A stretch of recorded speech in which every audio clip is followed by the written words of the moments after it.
Let's try that again. Happy Friday. Okay, we're gonna pretend like that didn't happen. So normally, Rewind. what happens is the countdown plays and Yeah. it auto unmutes.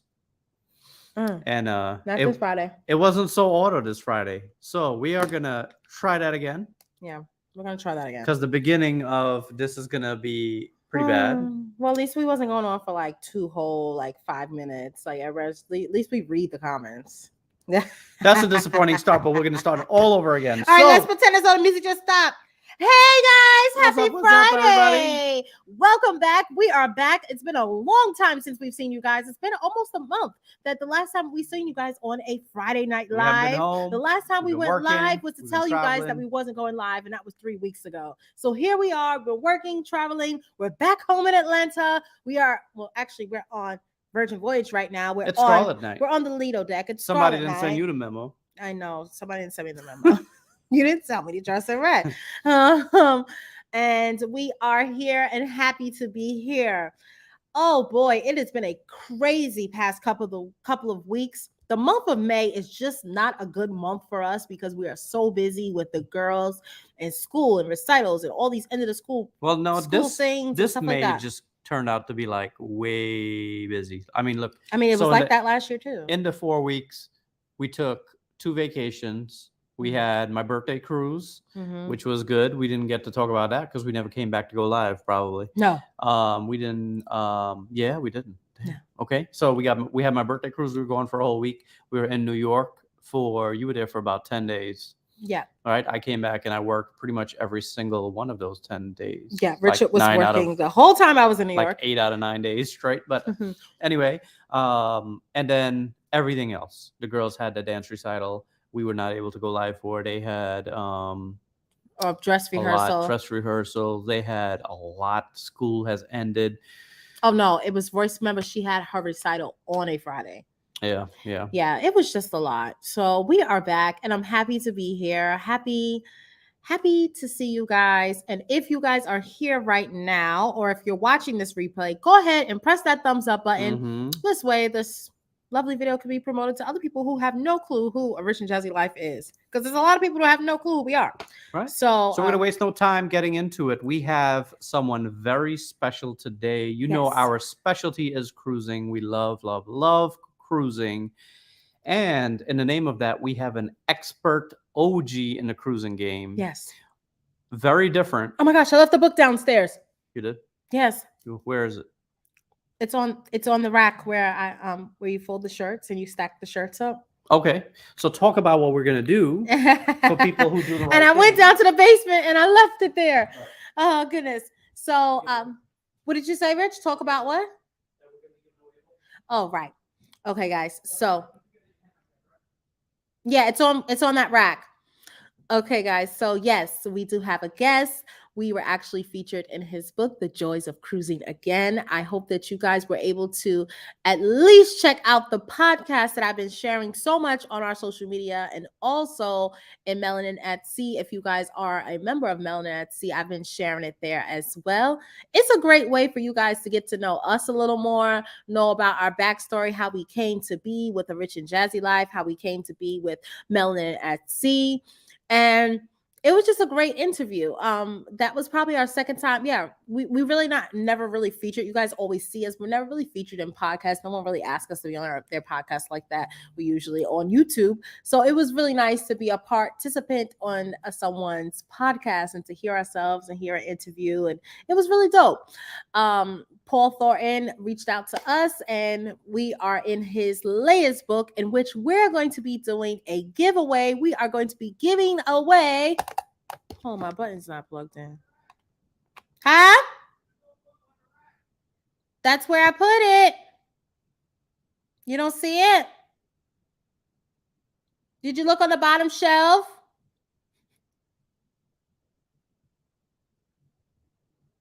I never should have sent Richard to do that. I should have went to go do that, because when you send Richard to look for stuff, he never finds it. All right. So as Richard is getting the book, like I was saying, dang, what was I saying? I don't know, but I'm going to jump into the chat and see who is here while Richard is trying to find the book. And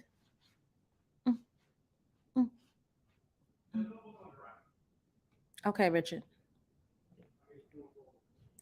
Alrighty. So hey to Elaine Cambridge, who was our first person here. Great to see you. Hey Alice Reddy, Tanya Q, Connie, LK, DT Cruiser, kicking it with KT, Karen McCullers, how are you? Phil, Sydney, all of you guys. Welcome and happy Friday. Thank you guys for telling us that we didn't have no sound. I'm glad we have the sound back. Did we lose him? No. Oh, yes, we lost him. I'm sure he'll be back in a second. Okay. Did you talk about what we're He's gonna back. do? Yes, I talked about what we're gonna do. Okay. I'm gonna go grab the book. You can hang on. Just give me a minute. Hold on 1 second while she goes to grab the book. Where did she leave off? Hold on a second here. What's up, Pansy? What's up, Irie Trail Travel Tours? Tours Travels. What's up? Podcast was great. Yes. So she's looking for this book that she told me the wrong location. She's gonna go and look in the same area that she told me to look, but it's not there. Don't worry about it, Devin. Because it's not there. So oh, she had me in the basement. This thing is upstairs here on a kitchen. I was reading it and I brought it upstairs. All right, so all that waiting was not in vain, guys. Oh, come on, move your knobbly knees. Damn, why gotta be knobbly though? Insulting. All right, guys. All that waiting wasn't in vain. This wonderful book written by Paul Thornton. He is our guest tonight. Thank you guys for being so patient. Like we said, we haven't been live in a month, so give us patience.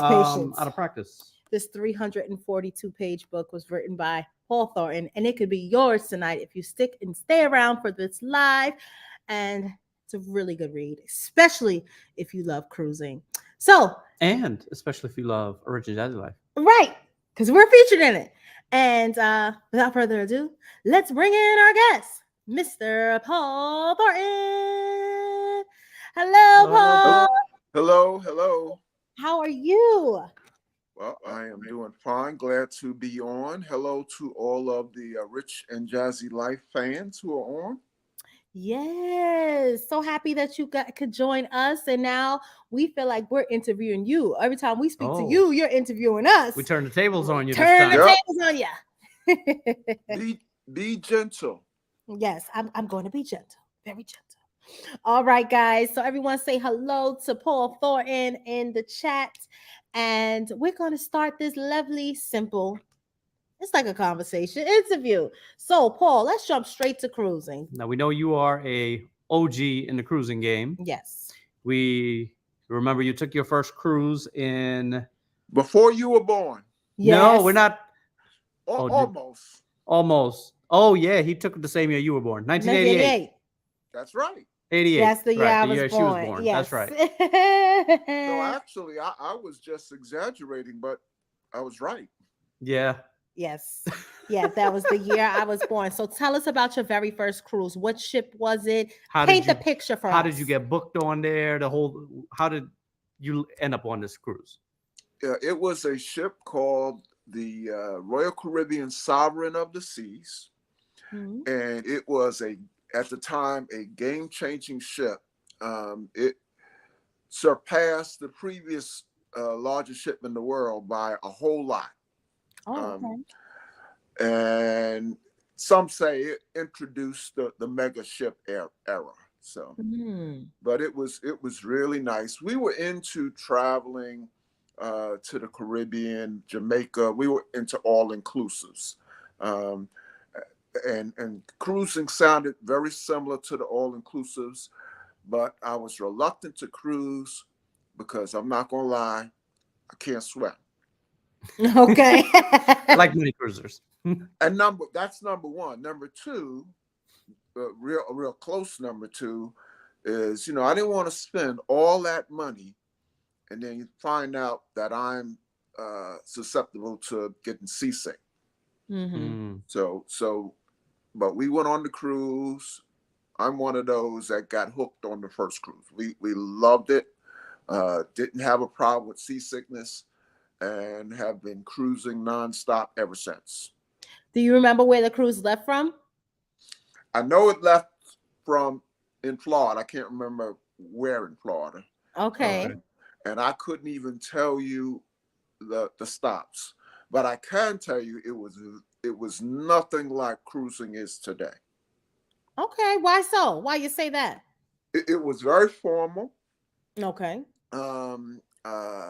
And there only was a main dining room. There were no specialty restaurants, and no complimentary eateries other than the main dining room. But the main dining room was all that. So what you get in specialty restaurants today, that's what you got served in the main dining room. So it was like gourmet, and there wasn't a whole lot of melanin. What else can I tell you about it? Was there buffets? Yeah, there was a buffet, and oh, this is probably the biggest difference with today. At midnight, there was something called the midnight buffet. I mean, and it was a show. There were more people taking pictures of the spread than there were eating. Wow. It was unbelievable. And they would have these Stuff. These giant ice carvings and giant butter carvings. It was a real presentation, but that has fallen by the wayside. I remember when I went on my first cruise, which was in 2000 with my parents, and there was ice sculptures, and then they would carve the fruits like the watermelons into stuff. And then as I started going cruising more, I was like, what happened to all that stuff? They got rid of all that stuff. Yeah, they got to be honest, the cruise lines got smart, because it was very labor intensive to put together that midnight buffet. It wasn't once a week. It was every night at midnight. Wow. Now, could you imagine you have late dining? Sometimes you're not getting out there. It's about 10 o'clock. You're going to go eat again at midnight. I'm on a cruise. I might do it. You're going to eat again at midnight. All right. So that brings me to the question. We know you went on your first cruise in 1988. So how many cruises is 2023? If you could guess, unless you've been actually keeping number, how many cruises you think you've been on? It's in the 20s, less than you guys. Okay. But I haven't been. I used to cruise about once a year, once every couple of years. Now I cruise like crazy because I don't work anymore. But so I'm catching up to you guys. I'll probably pass you guys soon. I see. Every time I see you on Facebook, you've on a cruise. So and just got off one. Right. You just got off your Hawaiian cruise, correct? Right. All right. We're going to talk about that later on in the interview. Yeah, we definitely want to hear about that. Okay. So what was your most memorable cruise experience, and what stood out to you? What made it the most memorable? Wow, that's kind of a tough one. Okay. Probably in 2018, I took my family. When I say my family, my daughters, grandkids, son-in-law, and my wife, and we went on a Christmas cruise. Oh, nice. And that was, in fact, it was researching that cruise where I decided to write the very first book, which was called Joy of Cruising. So that cruise was so special. We're gonna we're gonna do it again this Christmas. Nice. I'm kind of nervous because it's on MSC. Okay, this is gonna be a first time. Yeah, and MSC has had some mixed stories. There are people who will rave about it, people who will fight you about it, and then there were people who totally dog it. So I'm nervous, but that's what I could afford to bring my extended family. Right. Okay. Yeah, because I think MSC has a great price point. It really does. And amazing then for what they point. give you, you're getting drinks, you're getting Wi-Fi. It really is amazing price point. I think you're gonna. What ship are you doing? Meraviglia. Okay, so you're from Brooklyn. Yeah, yeah.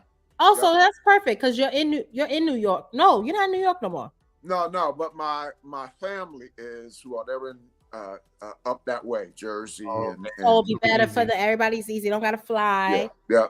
And So I'm in North Carolina now. right. Okay. That's right. And when we did the Christmas cruise a few years ago, we left out of not the same, not Brooklyn, but it's called New Jersey, but I call it New York. I can't remember the name. Bayonne? Bayonne, yeah. Mm-hmm. Nice. So what of all the cruises that you have been on, what are some of your favorite destinations while cruising? Favorite destinations? Mm-hmm. That's easy, and that's the only real exotic destination I've done, and that's the Mediterranean. Well, until I shouldn't say that. Hawaii, Alaska is pretty exotic. Right. But before Hawaii and Alaska, most exotic destination was the Mediterranean. Okay. Yeah, we went there in October. Mm-hmm. So we went. It was our wedding anniversary. Oh, nice. And so we went to Italy, and we did a land stay for about a week and a half in Italy. Oh, nice. And then we went to Rome and got on a cruise ship, and it went to parts of Italy, parts of France, parts of Spain, and it ended in Barcelona, which, by the way, only because it's timely, we have a picture. During our time in Spain, we went to the French Riviera, and we have a picture of Tina Turner's house. Oh, or one of her houses. I heard she passed in Switzerland, but this was a house she had in the French Riviera. Well, everyone's a millionaire. Wow. Mm-hmm. So, but yeah, that was the nicest location. And then location-wise, probably Hawaii and Alaska topped that. And then I got 2 next year that are, tremendous locations as well. So okay, nice. He's cruising. But yeah, most of my cruises, to be honest, have been the Caribbean. Yeah. Okay, so when you're actually on the cruise, what are some activities or amenities that the actual cruise ship offers that you enjoy? What do you like about cruising? You know what? Really chilling out. I do a lot of writing on a cruise ship. I'm one of those people. I hear people all the time talk about disconnecting and all that. That's not me. I write, but I don't consider that work. I write because, as I've said to others, the ocean is the nicest office in the world. And there's no better place to write than to just get a chair on the deck, play my little music, and the thoughts just flow. Right. So but I do some activities, and I've done some. So I really kind of stepped out there. I did when we went on that family cruise I mentioned. I was on Anthem of the Seas. Okay. And so they had kind of a skydiving simulator. Oh, yeah. Okay. And my at the time, I guess she was probably 8 years old, my granddaughter. So she was doing it. So I had to do it. So I did, I do that kind of stuff. Oh, look at you, Daredevil. What was that? I said, look at you, Daredevil. I can't get Rich to try that. Yeah. And then last year, my first cruise back after the lockdown was on Symphony of the Seas. And they have the, what do you call the thing? I'm having a brain freeze. Where they strap you and you zip line. Oh, okay, yeah. And so I did a zip line. It goes from like the top of Symphony of the Seas to the other side of the top. So if you look down, if there's some mess up in that zip line, you're not surviving. Yeah, so you'll be on the boardwalk. Yeah, so that that took a little bravery. So yeah, I do some things. I did the boat roller coaster. Okay, you do a lot. You did a lot more than me. Yeah. I've never done any of those things. You didn't do boat? No, I don't want to. The last time I went on a celebration, I wanted to, but it was all booked up. Yeah. And the first time was the first sailing of Mardi Gras, and Man, people getting stuck every day. Oh, yeah. Oh, really?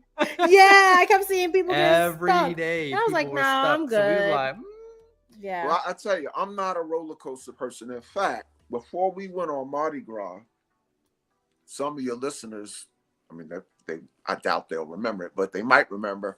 I put a post in Melanin at Sea, and I asked, "Is the roller coaster on Mardi Gras anything like roller coasters in amusement parks? Because I'm not having any parts of that." yeah. And they kind of assured me that I'd be okay. Okay. What they didn't tell me was how fast it goes. Yeah. So it didn't have any crazy dips, the kind I can't deal with. Yeah. But it went really fast, and my granddaughter was driving, and she's a speed demon. So yeah, I get out there. I try some things. Another thing I did.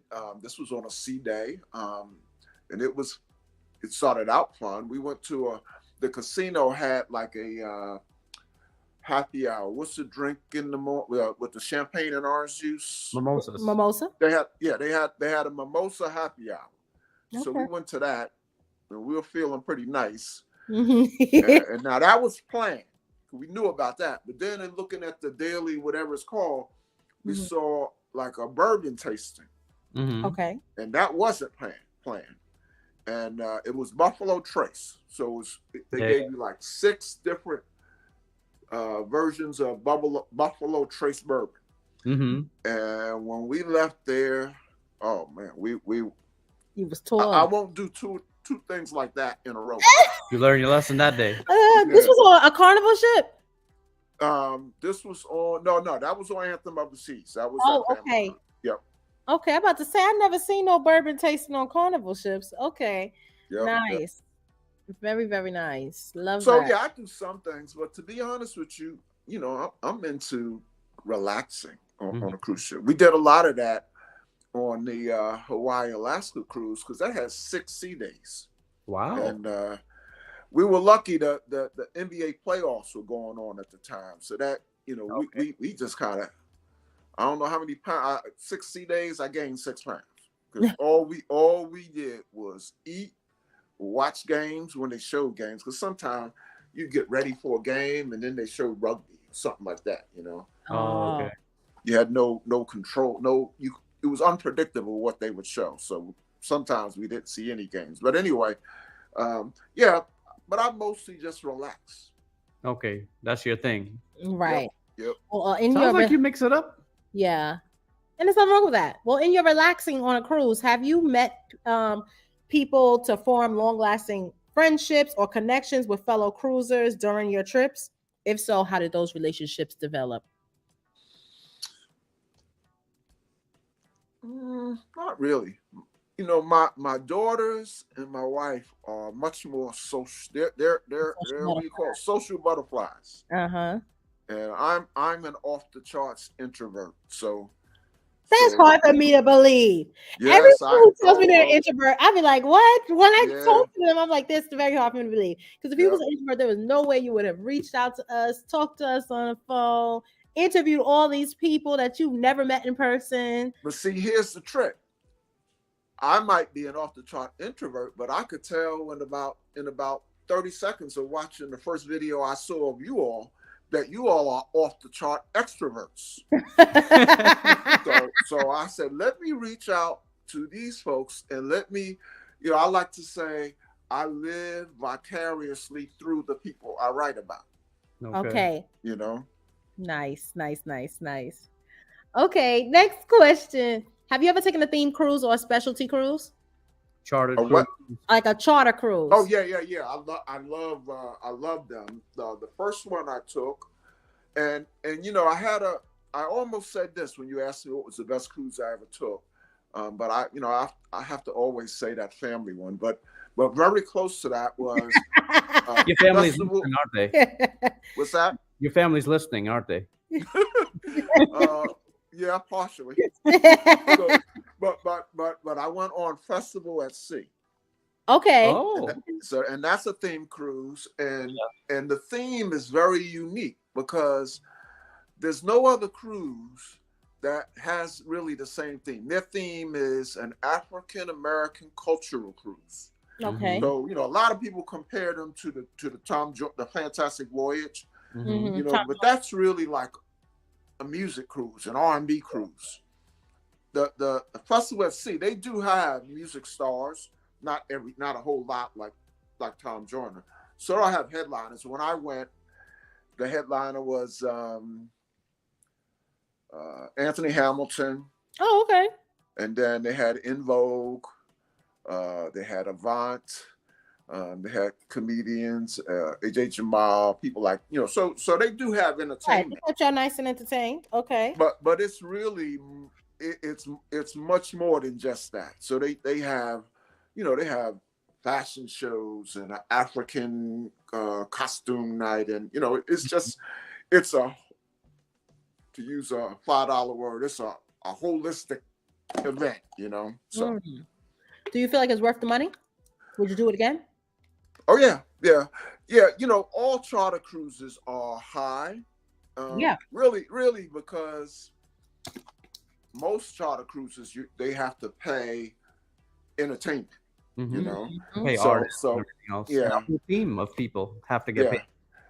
I went on one in January. I went on the Smooth Jazz cruise, and so anybody and everybody in Smooth Jazz was on that cruise. In fact, some of your listeners may listen to the podcast. There is one podcast.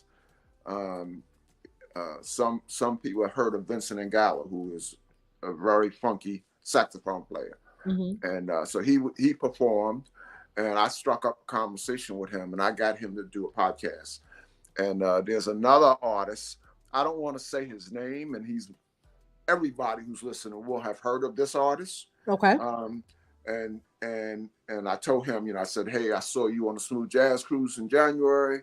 I'd love to have you on the podcast. And I think I'm going to have him on the podcast, but I don't want to say his name. Right. We want to talk too soon. Yeah, until it happens. Right. So and almost every headliner on that cruise, I'm a Smooth Jazz fan, so I would pay to go see in a club or venue, Festival. And so when you have all of that on the show, I pay for each of them, maybe $50, right? To see them. But you see, there was Boney James, there was Marcus Miller, Candy Dolfer, I could go on and on and on. So yes, I have been on theme cruises, and let me say this about Festival at Sea. So they have an arm called Friends of Festival at Sea, and it does charter cruises, but much smaller groups. So they don't charter out a whole ship. Oh, okay. Much smaller groups. And they go on very, very high-end cruises. Like their cruise in 22 was Africa cruise. Oh. And so they have one that it covers something I have on my bucket list. And it was just, I knew it was coming, but it was just open for booking today. And so I booked it. Okay. Yeah. Oh, nice. Okay. Can't wait to All hear right. about that. We love to hear a bucket list cruise being scratched off the list. Yeah, and this, and I get to scratch 2 items off the bucket list, and I'll explain that when we get to it. Okay. Cool. All right. Is there a particular cruise line or ship that you highly recommend based on your experiences? Well, it really depends on the cruiser. So I know, and this is definitely true for a lot of my melanin at sea friends. Carnival is as they say, the turn up line. That's a lot of party, a lot of activity. Now I went on Carnival just at the end of 22, but I went mainly so I can get on the roller coaster with my granddaughter. but I like celebrity. Okay. Yeah. So celebrity. So Royal Caribbean. Most folks know about Royal Caribbean. That's sort of the direct competitor to Carnival, although it doesn't party as hard. Well, Celebrity is Royal's upscale big brother, big sister. Yeah. And I like Celebrity. Now that I went on the Celebrity with the Mediterranean cruise I mentioned, that was on Celebrity Beyond. Oh yeah, that must have been real nice. Yeah, that was real nice. And then the Smooth Jazz cruise in January, that was on a small Celebrity ship called Celebrity Millennium. But I will say this about Celebrity, I may change my mind when we go on. As you know, we're going on Version in early next year. But right now, I would say Celebrity is tops as far as food. Yeah. And when you talk about specialty restaurants, 2 specialty restaurants on Celebrity are my top 2. One's called Eden. Okay. And the other is called Le Voyage by Daniel Ballard. And some of your listeners will know who Daniel Ballard is if they've been to Paris or something like that. And they were unbelievable. Yeah, I think people that's gone on the edge class ships with Celebrity prefer them. They're like the top over everything. Yeah. I haven't been on an edge class ship yet. Soon come. So I think I will have a change of heart. Well, I've been on Celebrity, but not an edge class ship. Right. So, and I've heard nothing but great things. So I can't wait to experience that in the food, because everybody who goes never comes back and say they were hungry. Yep. Yes, nice. All right. So tell us one thing that was taken away from cruising. Oh, well, he already said the midnight buffet, but do you have something else that was taken away from cruising that you would like to see them put back? So you want to see it again? Well, I know it's never going to get put back. As the cliche goes, you can't put the genie back in the bottle. Yeah. And really, since the shutdown, the COVID shutdown, main dining rooms have kind of gone down. So, I would like to see main dining rooms, the quality, back to the level they were prior to the shutdown, because everybody can't afford or just not inclined to eat at the specialty restaurants. Yeah. And again, what you're eating at the specialty restaurant is what you would have had for free 10 years ago. Yeah. So, and we always say too, the other problem we have with that, paying more is one thing, but they've gotten so out of control with it, starting at $10, $20, $25 for specialty. You're talking about some of these cruise lines now, you're paying $80 per person just to go to specialty. Some of the steakhouses you're gonna pay like $80, but when I calculate for a family of 4, I could go to steakhouse down the block. Right. It shouldn't be the same price as a steakhouse in my neighborhood. Right. Not the charge I get, but some of the specialty dining Remember prices. We were saying how Fahrenheit, when Rich and I started cruising together, that was back in 2010. It was $25. $25 to go to Fahrenheit 555. And we always said now it's $42. Now right. we're like, now it's $42, $43, and we're like, dang! And nothing. You guys didn't improve the menu. You took stuff off the menu. Things have been taken away. You remember they used to come out with the tray and show the meats, and they used to give you a whole presentation. It used to be more of an experience, and they took all of that away. They cut the menu down, and I get the prices of food and stuff is going up and all that stuff, but still, you guys doubled the price for almost doubled the price for less stuff. So when I was answering your question about what would I like to see come back, so I understand getting the main dining rooms to be like they used to be. That's not going to happen. So that's not practical. Yeah. But I'll give you another example. And I don't know how many lines this is true of, but on my Hawaii Alaska cruise I was just on, that was NCL, and that was a 16-day cruise. Oh! And do you know that not one day did they have lobster in the main dining room on Norwegian? And so usually ships have lobster on the formal night or stylist night or gala night, what they call it, different things. But on NCL, and their main dining room was pretty good actually. Yeah, But I was gonna say that when you were talking about main dinings, that Norwegian's main dining room is pretty decent. Yeah, I enjoyed their food, but I asked one day. I said, what day is lobster night? Right, we're on day 8 here. I've been coming consistently. Yep. When's the lobster coming? And she said, no, we stopped that. Wow. So shot to the heart. So that's something that's not impractical. They could easily bring that back. I mean, especially where cruising they're at record bookings right now. Yeah. So the fact that they taken away things like that, that's just being greedy. Yeah. Right. And your prices is going up. The greed is showing. Yep. Bring lobster back. Make cruises great again. We gotta start a campaign for that one. That's insane. 16 nights, and these people are paying top dollar to do a 16-night cruise. I would have went on. I don't even eat shellfish, but I would have went on there thinking that she's gonna eat lobster at least 2 nights. Yep. Right. Yep. Now, thank you for telling me that, Paul. And now you know what I don't like is that Norwegian doesn't even have like a seafood shack for me to get my seafood fix. So we went to each of their specialty restaurants, but they didn't have a seafood one. So you couldn't even buy lobster if you wanted to pay for it. Wow, that's I cool. think, in fact, I take that back. Probably in the steak place, which I didn't order. Yeah, I ordered just a steak, but they probably had a steak and lobster option. Mm-hmm. I just don't remember it. Circling back around to celebrity, someone in the chat wants to know. You can see the questions? Yeah. Oh, right.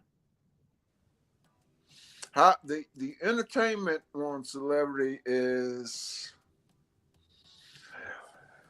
well, see, I'm not really a good because my last celebrity cruise was a smooth jazz cruise.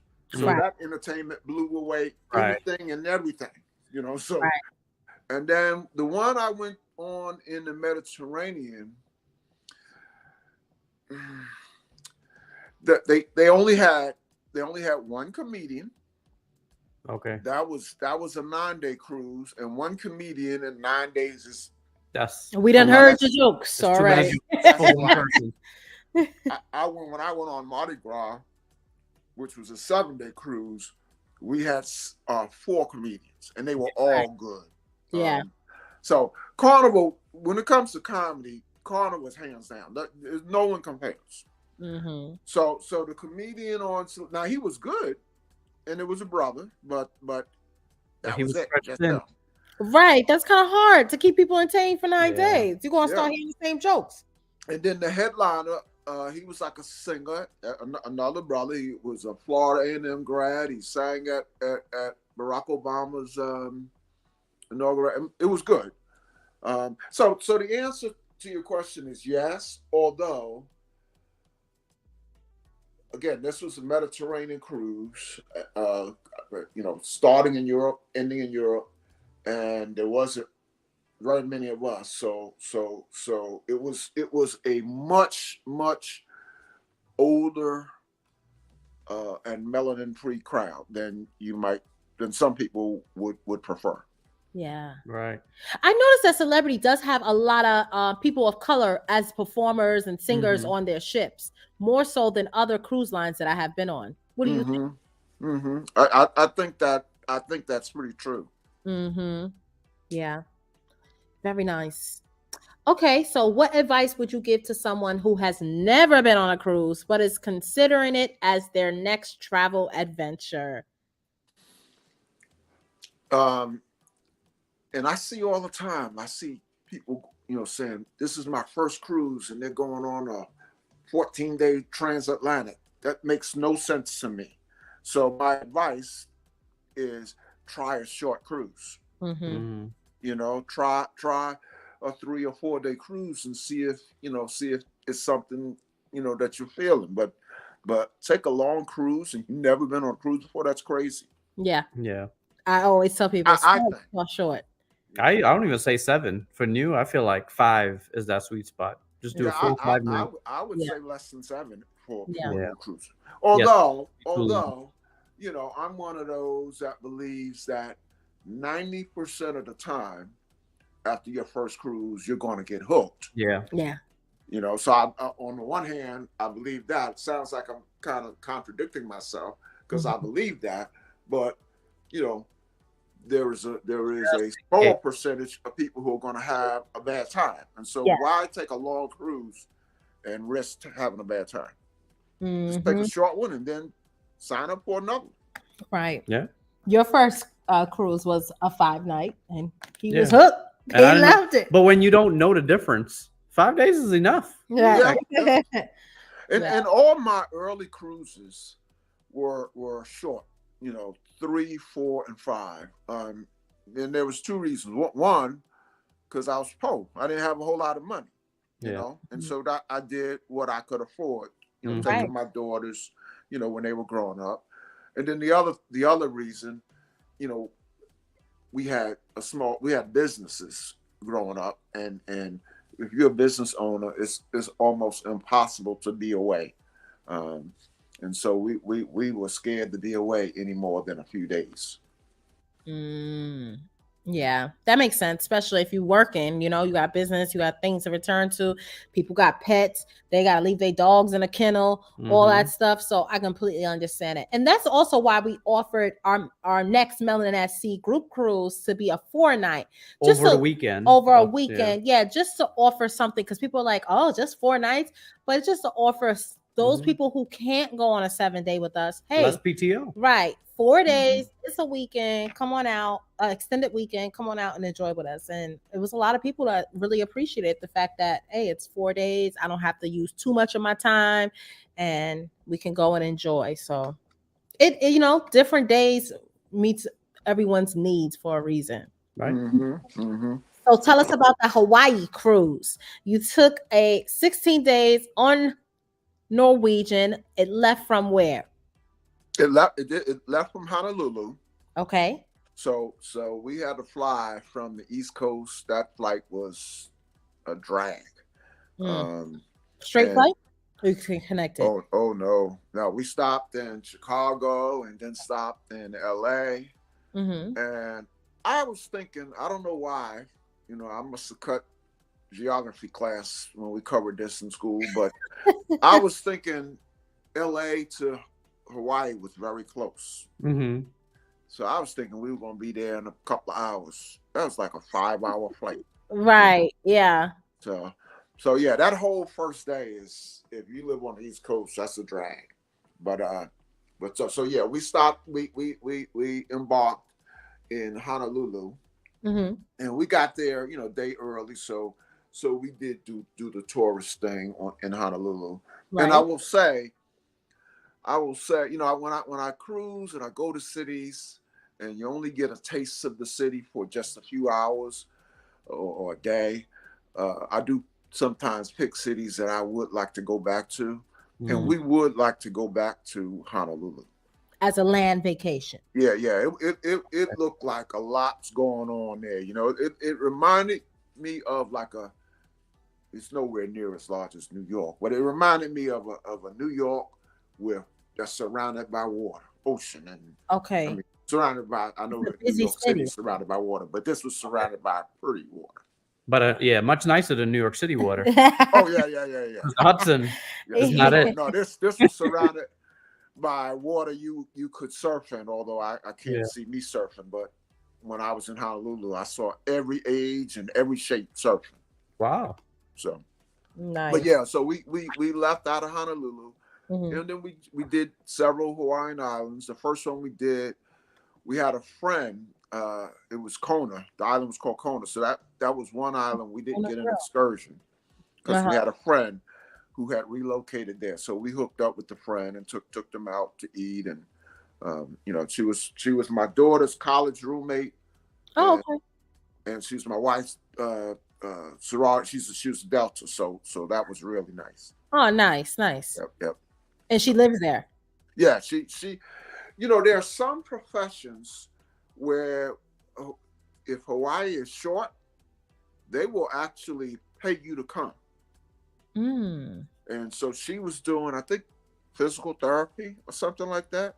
Mhm. And so she was like invited there a few years ago, and now she's a Hawaiian.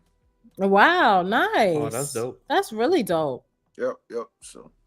So how was the cruise overall? Where did you guys go? Did it started in Hawaii and it left and it stayed in Hawaii the whole time? Started in Honolulu, and then the next few days it went to all the major Hawaiian islands. Okay. So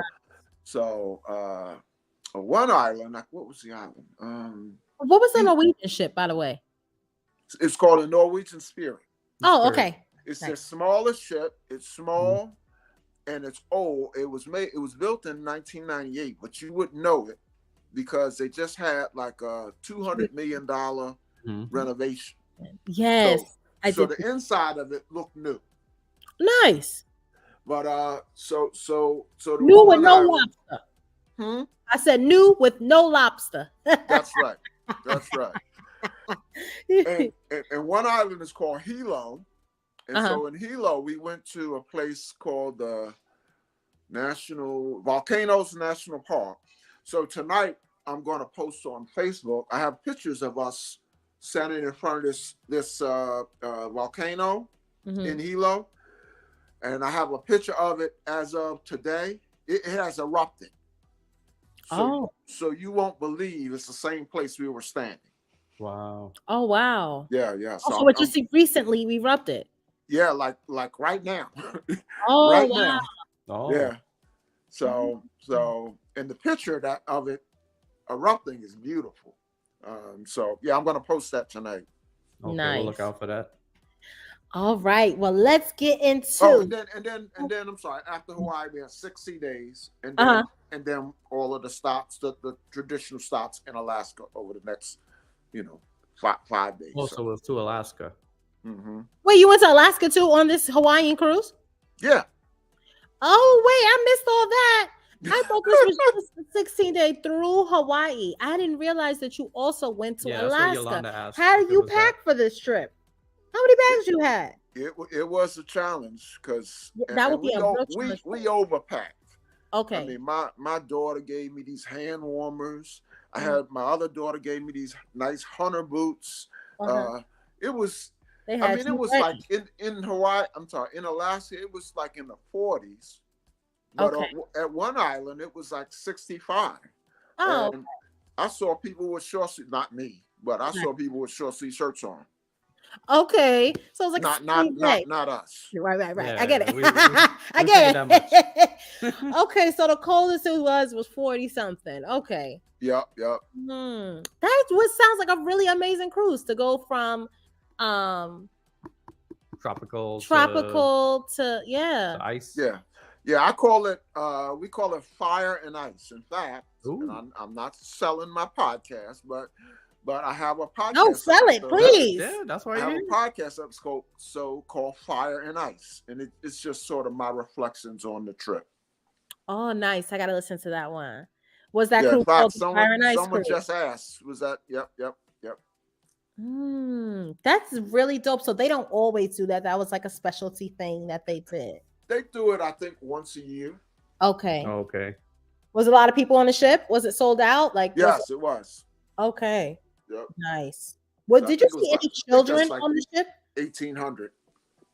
I always wonder, do you ever see small children like Rain and Royce's age on those type of ships? Well, you especially don't see them on this ship because when they did that big renovation I told you about, they stripped out all water slides, all kids clubs. So they tell you up front, it's not like they don't allow kids, but if you bring your kids, you're bringing them at your own risk because there's nothing to do. Yeah, I heard that's they made it into like a baby prima. Yeah, I heard that there were 6 kids on the ship. Wow. I don't know, I didn't look for them and count them, but I'm told there were 6. You hear that, people? Do not go on Norwegian Spirit thinking they go into a kids club and water slides. Not happening. Not happening. I know someone else. In fact, the person who turned me on to the cruise, her name, she's a blogger named Professor Cruz, and she has at the time, her son was, I think he was like 10-ish, and she took him. She knew that, but she took him, and he's a basketball fanatic, and they do have a basketball court, and he literally played basketball all day long, every day. That's all he could do. That's all he could do. Yeah. Wow. Well, that's good to know. Good to know. Thank you for letting me know. Major tip for us. Major tip. Now I know. Go get my parents to watch Rain and Royce while I go on the spirit. All righty. Now let's get into Paul Thornton as the wonderful author of the trilogy. This is the third book. He actually has two other books before this. Okay. What inspired you to start? Can you see this? Here's the first one. There goes the first one. What inspired you? And the second one is I can't even say show you the second one, because as some of your listeners may know, I'm running this contest on the podcast. And that's you. I'm saying, what's going on? No, that's us. We're showing the books. So they can see the name. And so I've been giving away books, and so I gave away my last copy of the second book, which is called Cruising Interrupted. Oh, okay. So that's why I couldn't hold it up. But what you had was better than what I had. and by the way, before writing cruise books ever started, I had written a book, and had nothing to do with cruising. So I just wanted to show your audience. Okay, what kind of book is this? I saw that when I was looking on Amazon. What is it called? It's called White Man's Disease. Oh, okay. Very provocative title. I was very intrigued. I'm already intrigued by the title. Tell us. And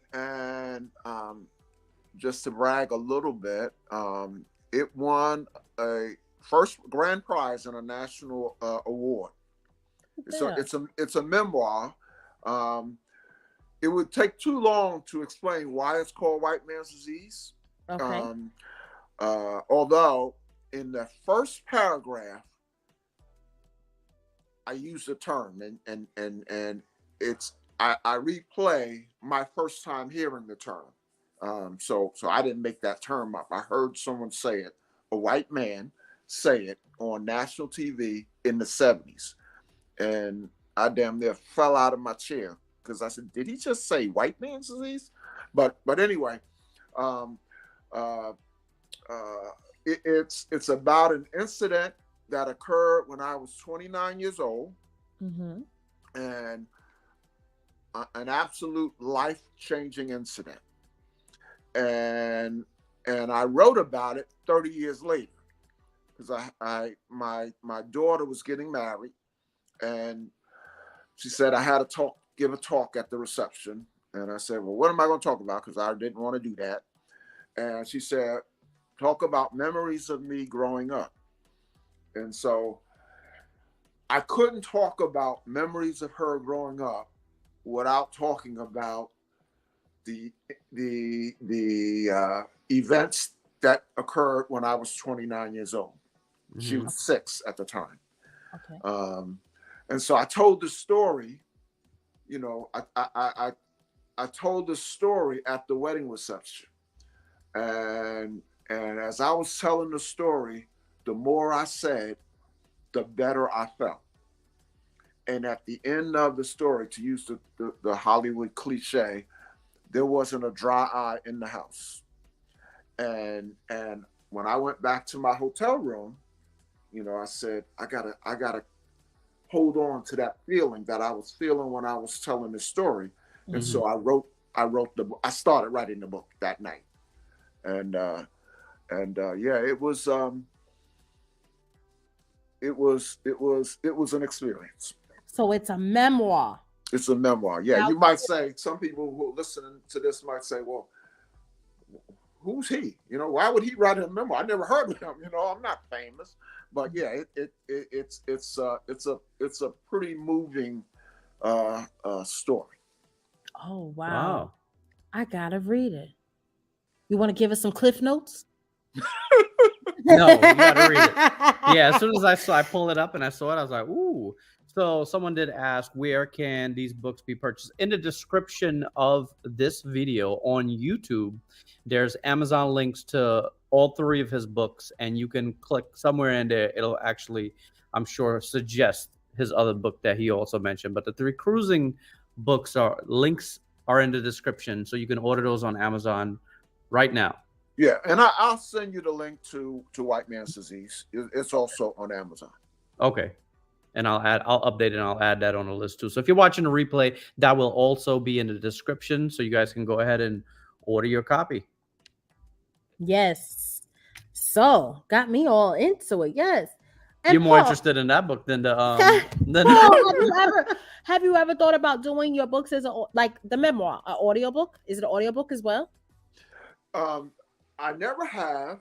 Well, I shouldn't say I never. I've thought about it, but up until recently, converting your book to audiobook is like cost prohibitive, you know.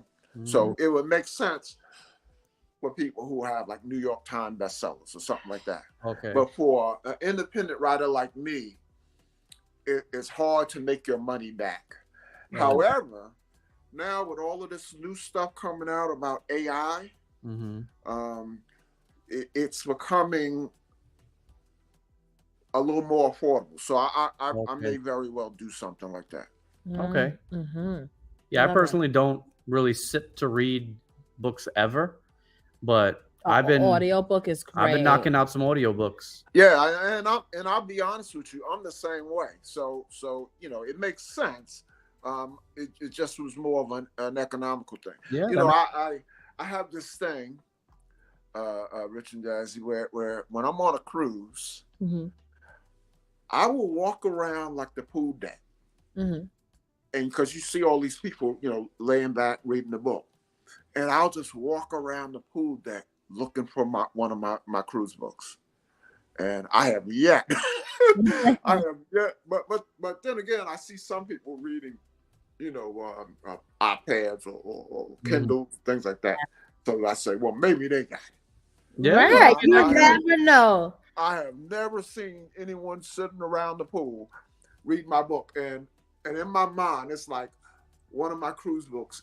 There's no book better for laying around the pool reading than one of my cruise books. Right. Exactly. If you love cruising and you enjoy cruising, this is the perfect book for you. So tell the audience what inspired you to write the first book and then to get you to 3 of them. So in the first book, you know, we had decided, actually in Christmas of 17, we decided we're going to take the family on a Christmas cruise on Christmas of 18. So I decided Christmas Day of 17, because Christmas Day, I was living in Florida at the time, and my family was living in Delaware, right outside Philly. And so we surprised them one Christmas Day. We knocked on the door. None of them had any idea we were coming. Oh, nice. So we had flown up, taken an Uber or whatever to the house, and knocked on the door. And when they opened the door, the reaction of my grandkids was like, "Oh my goodness," you know. And so we immediately said, we got to top this next Christmas. What can we do? And that's when I decided. I came up with the idea of a Christmas cruise. So in researching the cruise, you know, I was going to blogs and forums and Facebook groups, and I just started noticing that there were just a million stories out there about cruising. And you know, I was reading one thread. It was one forum. I can't remember what it was. Cruise Critic maybe. And someone just asked a question about how many times do you cruise a year? And some of the answers were like, no, I can't believe that, you know? And so stuff like that. I just kept picking up the fact that there was this really interesting subculture of cruisers. And so I got to the point where I was more interested in researching cruises than researching for this ship. So I picked a ship, I knew we were going to Anthem of the Seas, but I continued to just kind of browse the internet and decided, I'm going to try to bring these stories to the cruising community. Mm-hmm. And so I wrote the first book in 2018, and I had a ball doing it. I just love to hear the stories. I love to listen to people who had cruised every corner of the world, had done things that I couldn't afford to do, didn't have the right upbringing, whatever. But I just love living through these people, and it was an easy decision to write a second one. Okay. So the second one was going to be called More Joy of Cruising. Mm-hmm. And I got about halfway through it. I had interviewed all of these people, had done all, about half done, and then the world shut down. Yeah. COVID came, and I stopped writing. I couldn't write. People were dying left and right, and all of that. And there's a story about how I got back into writing. But anyway, I got back into writing, but I changed the name. I said, there still wasn't a whole lot of joy in the world, so I couldn't have anything with joy in the title. So I changed the title, and More Joy of Cruising became Cruising Interrupted. Mm-hmm. And I even had some stories in there of people who were on the ocean at the time things shut down. So, I mean, these were people who no country would take them in, Right. So really interesting stories, but it's not all downers because it's not all about COVID. I mean, during the course of writing the book, the lockdown was coming to an end. Yeah. And then the third book I wrote sort of in celebration of cruising coming back. Right. Mm-hmm. Because I'll be honest, I mean, I was so much into cruising, and during that time it was shut down. Mm-hmm. I would read all of these articles in the New York Times and different Washington Post, whatever. And then I would read the comments, which was stupid for me to read the comments. And I mean, there were just people dogging cruising, really dogging cruising. And I had a little bit of doubt that cruising would ever come back. Yeah. So, to be what it was before. Yep.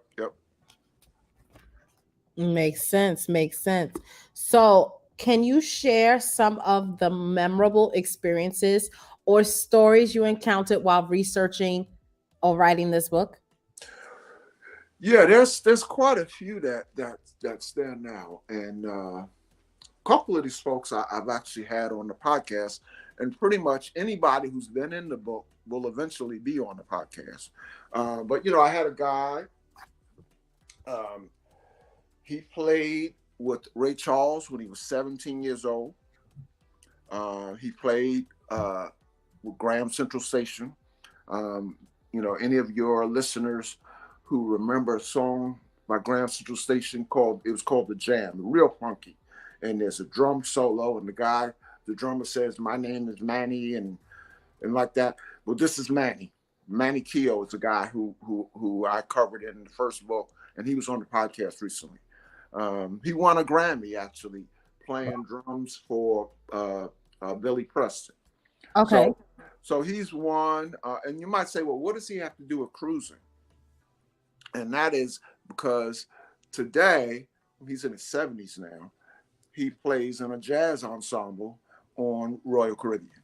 Mm-hmm. So, and then I interviewed probably one of the most touching stories, a woman. I call this a modern day fairy tale.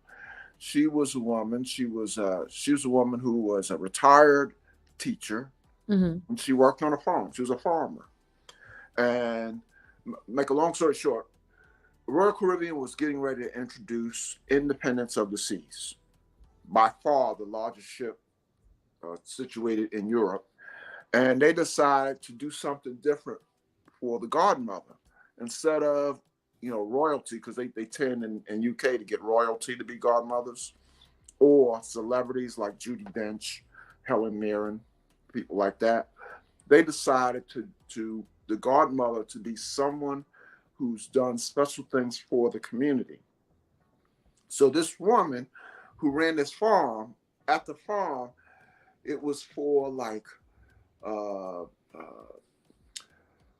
uh, people with learning difficulties. It was for veterans who had come back and were had like PTSD. Mhm. It was for people with special needs. So it was all kinds of a collection of those kind of people working at the farm. And she got nominated, unbeknownst to her. Make a long story short, she became the godmother of Independence of the Seas. Oh, wow. And so it was just a really nice story. What an honor. Yeah. And she's one of the, like there's a lot of folks in the book who are, kind of what I call ordinary people with extraordinary stories. But then there are other people in the book, who have a name, who are celebrities. So this woman, you could Google her and you'll find a whole lot of hits because it was a huge story in UK. So, I just have had, some really great stories. The guy who I know again, Melanin in the Sea has a lot of Carnival fans.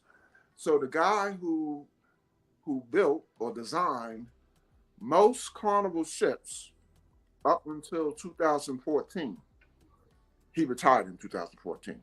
Mm-hmm. So he's in the new book, So yeah, if you've got listeners who've been on a lot of Carnival ships, they're almost guaranteed to have been on a ship he designed.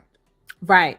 Yeah. And back when they used to do that very intricate, oh my God, the best designs. over the top designs, made it very. Yeah. And so, I mean, he's world famous. He's a world famous architect. So, it's a mix. Some people, are close to celebrities or celebrities. They're as I say, they're Googleable. Well, we're not celebrities. So how did you find A Rich and Jazzy Life, and what made you say, "Hey, let's bring this crazy couple and I'm gonna write about them in my book"? It was actually totally by luck. I had just booked Mardi Gras for me and my granddaughter, and so I was on YouTube, and so I wanted to see some videos about Mardi Gras, and so I put Mardi Gras in the search field. Okay. And a whole lot of videos came up, including by a number of content creators and vloggers and bloggers that I have profiled in previous books. But I skipped them and clicked on A Rich and Jazzy Life because I had never heard of A Rich and Jazzy Life, but I thought that name was kind of funky. I said, let me just click on. I mean, it sounded like something that might fit my lifestyle. Right. And I clicked on it, and not only, first of all, it was, the name fit very well. I didn't realize, of course, your names are Rich and Jazzy. I thought you were just talking about Rich and Jazzy. Yeah, so a lot of people don't realize that that's our name. So the name fit because it was very, very stylish, very jazzy, very hip. But of course, that's not enough to get in my book. It was also very substantive. It was, you all had things to say that made a lot of sense. And so after watching that one Mardi Gras video, I just gorged on Rich and Jazzy Life videos. And then I saw Rain and Royce. Mm-hmm. And I said, I Real stars. I got to get in touch with these folks. Yeah. Yes, thank you. And I'm so happy that you did. Pleasure. Yes, such an honor on our end. And that's why it's important to read your emails, guys, because you never know who may be in your email wanted to reach out to you, and could be life-changing for you as well. Mm-hmm. Open up them emails, open up them DMs, and you never know. Now on that point, two things on that point. I can't tell you in all three books how many people I reached out to who didn't open those emails. Now I understood it in the first book because who was I? I was just some guy on the internet, you know. But after the first book, I got a little bit of cred, and I would be disappointed when I reach out, especially when I reach out to melanated people and they didn't get back to me. Yeah. Yeah. But that's, you know, that's one thing. Here's another thing about listening or not listening, reading your emails and your DMs. So, you know, when I started the Joy of Cruising podcast, I did this thing where each week we were going to give away a book. And so the person that I'm interviewing, as you remember when I interviewed you, you give the person's name. And then I usually, and I just remembered, I think I never mind. But anyway, I reach out to the person, DM, and say, hey, congratulations, your name was called, you know, send me a photo because I want to announce it to the group, blah, blah, blah. Half the time, I never hear back. Including, I will tell you, there's a couple of folks from Melanin at Sea who have won, but they don't know it yet because they've never answered my DM. Surprise. Yeah. Right. They don't open up their DMs. Hey, did my mom claim hers? I saw Yeah. Okay, all right. I was about to say, you might be talking about her. She might be one of them. No. Your mom is the most active member at the Joy of Cruising podcast Facebook group. Oh, nice. Look at there. Look at that. Yeah, she's very active. She's so supportive. She's very supportive. If she likes something, she's going to support. Very supportive lady. But some of you now, in the chat. Some of y'all in your chat, I bet y'all looking at your DMs now. About you. Yes. Don't act like, listen, ain't nobody here Beyonce. She's the only person that don't need to open up her DM. Okay? So I need y'all to open up them emails and those DMs, because if I could open up, and I have plenty of platforms, y'all can open up your one platform to open up that email and that DM. Okay? Don't be rude now. All right. So finally, what message or feeling do you hope? Oh, it was me again. What message or feeling do you hope readers will take away from your book about the joy of cruising? What do you want them to take away?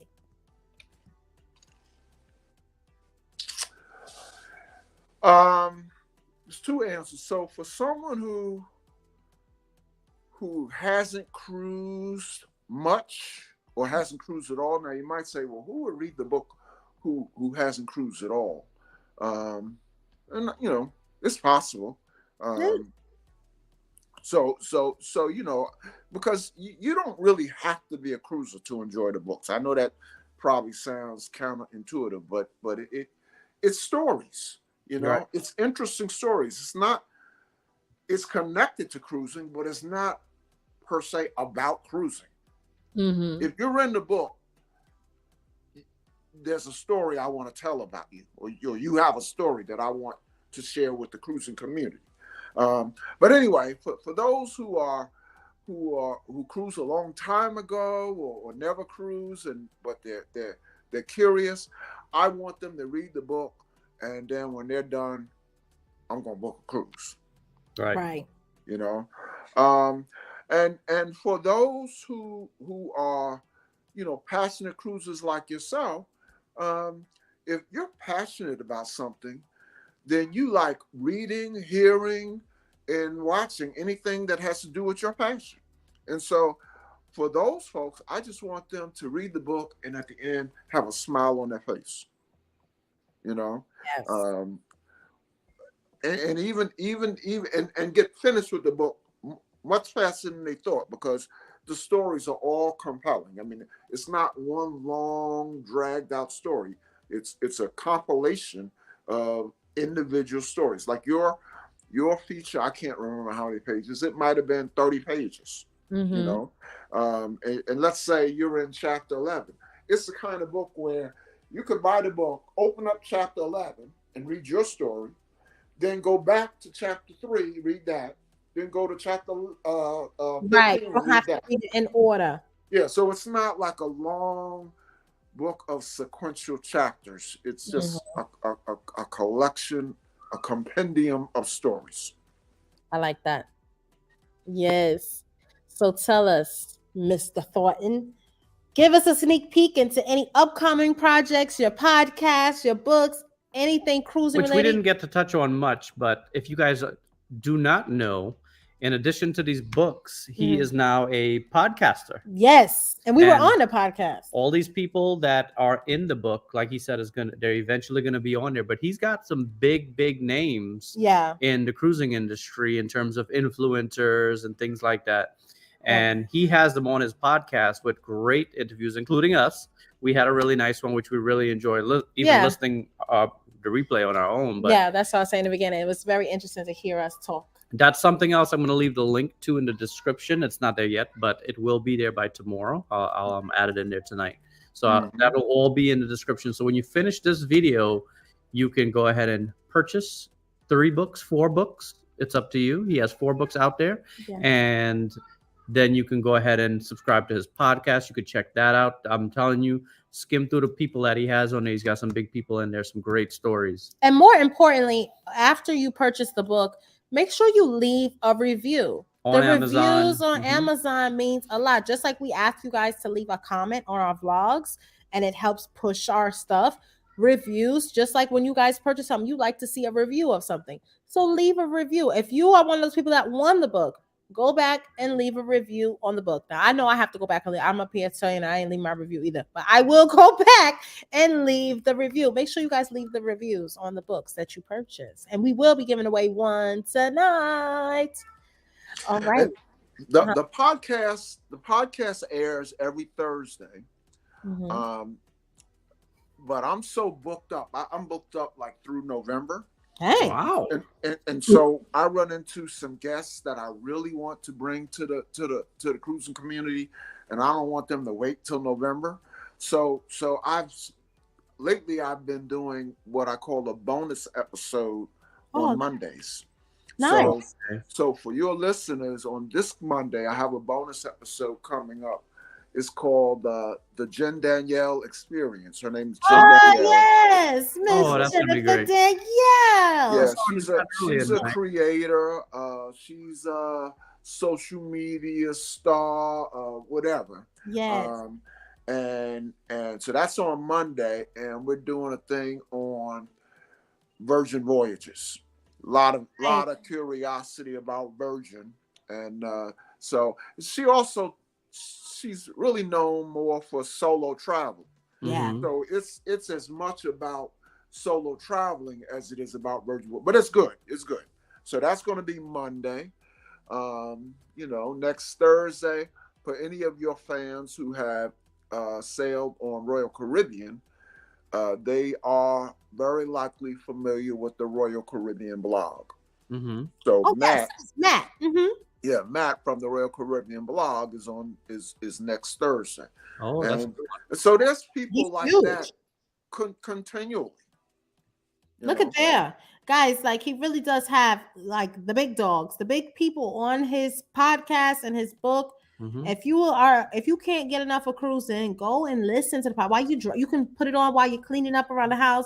You can put it on while you're driving. That's when I like to listen to podcasts. And just check it out. Listen to our interview. Our interview was fun. It was in true Rich and Jazzy life spirit. I enjoyed it. It was something good, and I enjoyed, like, we were laughing when we were listening back on it. So, yeah. And if you haven't listened to Rich and Jazzy's episode, and I have to be, I don't know why I'm like lowering my voice, but so I've interviewed some really great creators. And Rich and Jazzy have only been, a month, 3 weeks ago? Yeah. They're already the 3rd most listened to or downloaded podcast I've done. Oh, look at that! And they are within 8 listens of number 2, and then number one and number 2 are separated by just 2 listens. And then comes Rich and Jazzy Life. So to all the listeners, help Rich and Jazzy Life become number 1. Yes, help us become number one. I'm gonna keep promoting. And the reason we've gotten to even at 3 is thanks to all the support from the people that do watch these live streams Yeah. and the people that follow us. We really, really appreciate that kind of support. Yes. For us to be on another person's platform and jump to number 3 with, like, after we just finished telling you, he's got all the big dogs there. It says a lot about the support that we get here. So we appreciate that. You leaving past that smooth jazz superstar that I have. Look at there. Look at there. I'm appreciative of you guys. Thank you guys to all of our supporters. That really means a lot to us. And for those that did not listen, the link is going to be, if you're watching the replay, it is going to be in in the description for you guys to listen to, because it was a good interview. And the other thing is, if you do listen to podcasts, follow my or join my podcast Facebook group.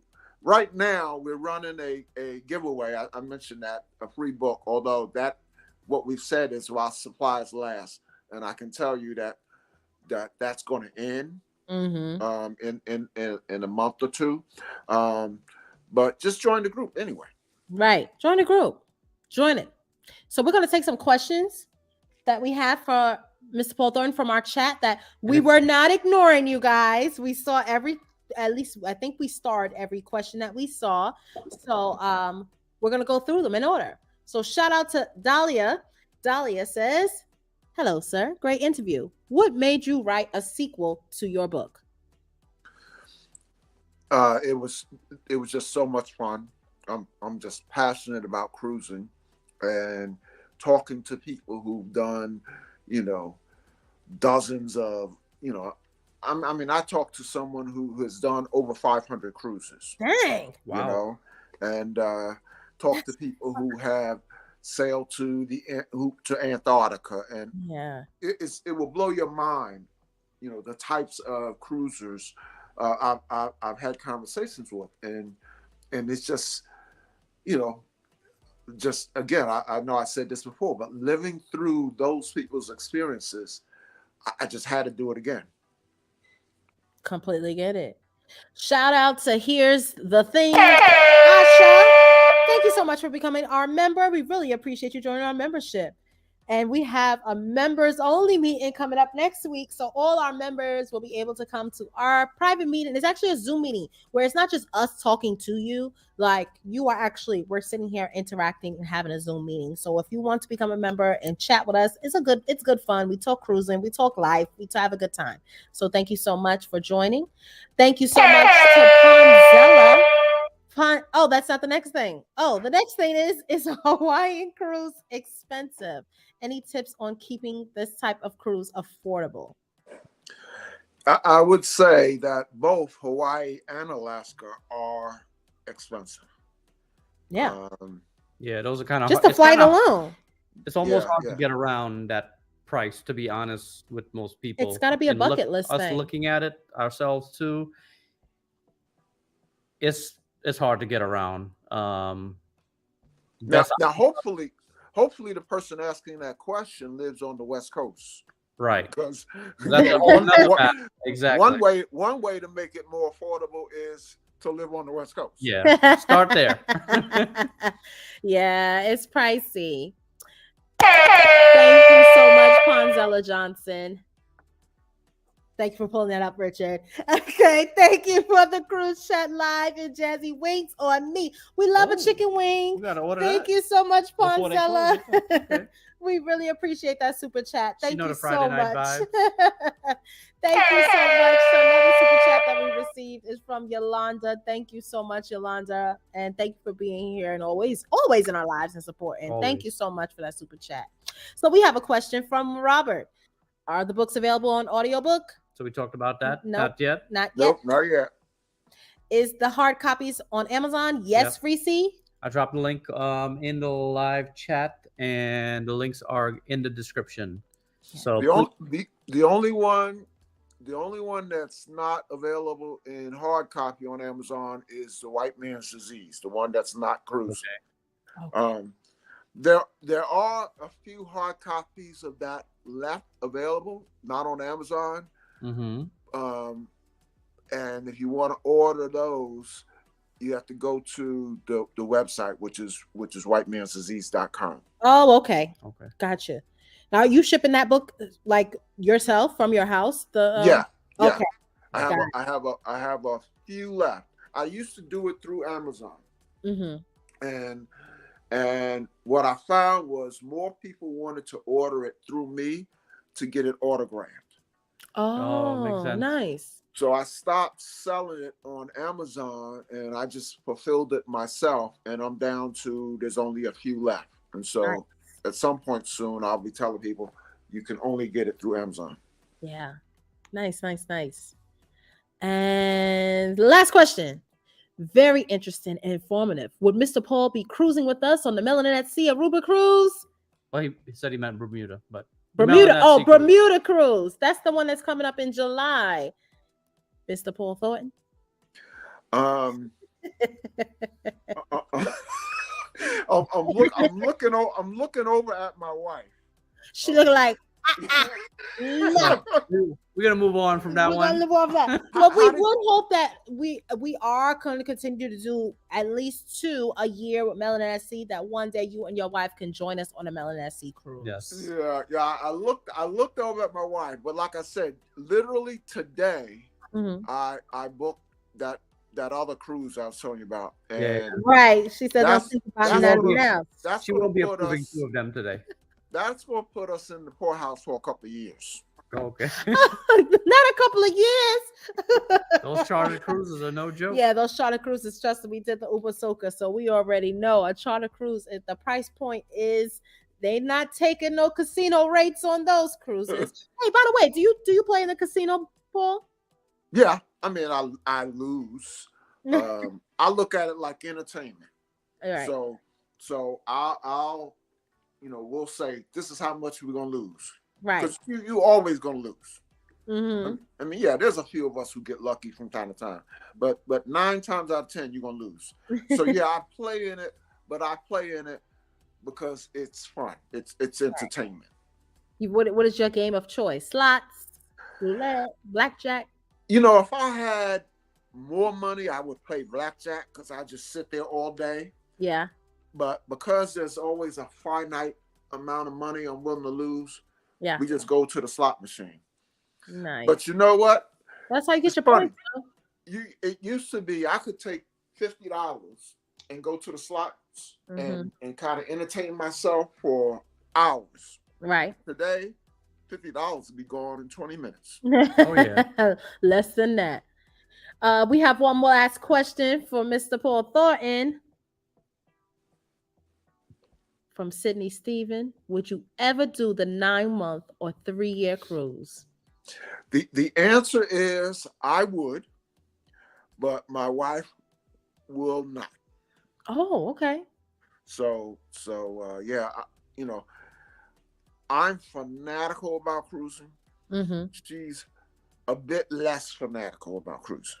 Okay. So nah, she'd never be down for something like that. Well, I'm surprised you did the 16-day cruise. That's a long cruise to do for someone that's not a fanatic. Yeah, and we got one. I got one booked next year. That's 15 days. Oh, nice. Okay. And it's actually worse because I tell you the 16-day had 60 days. Yeah. Mm-hmm.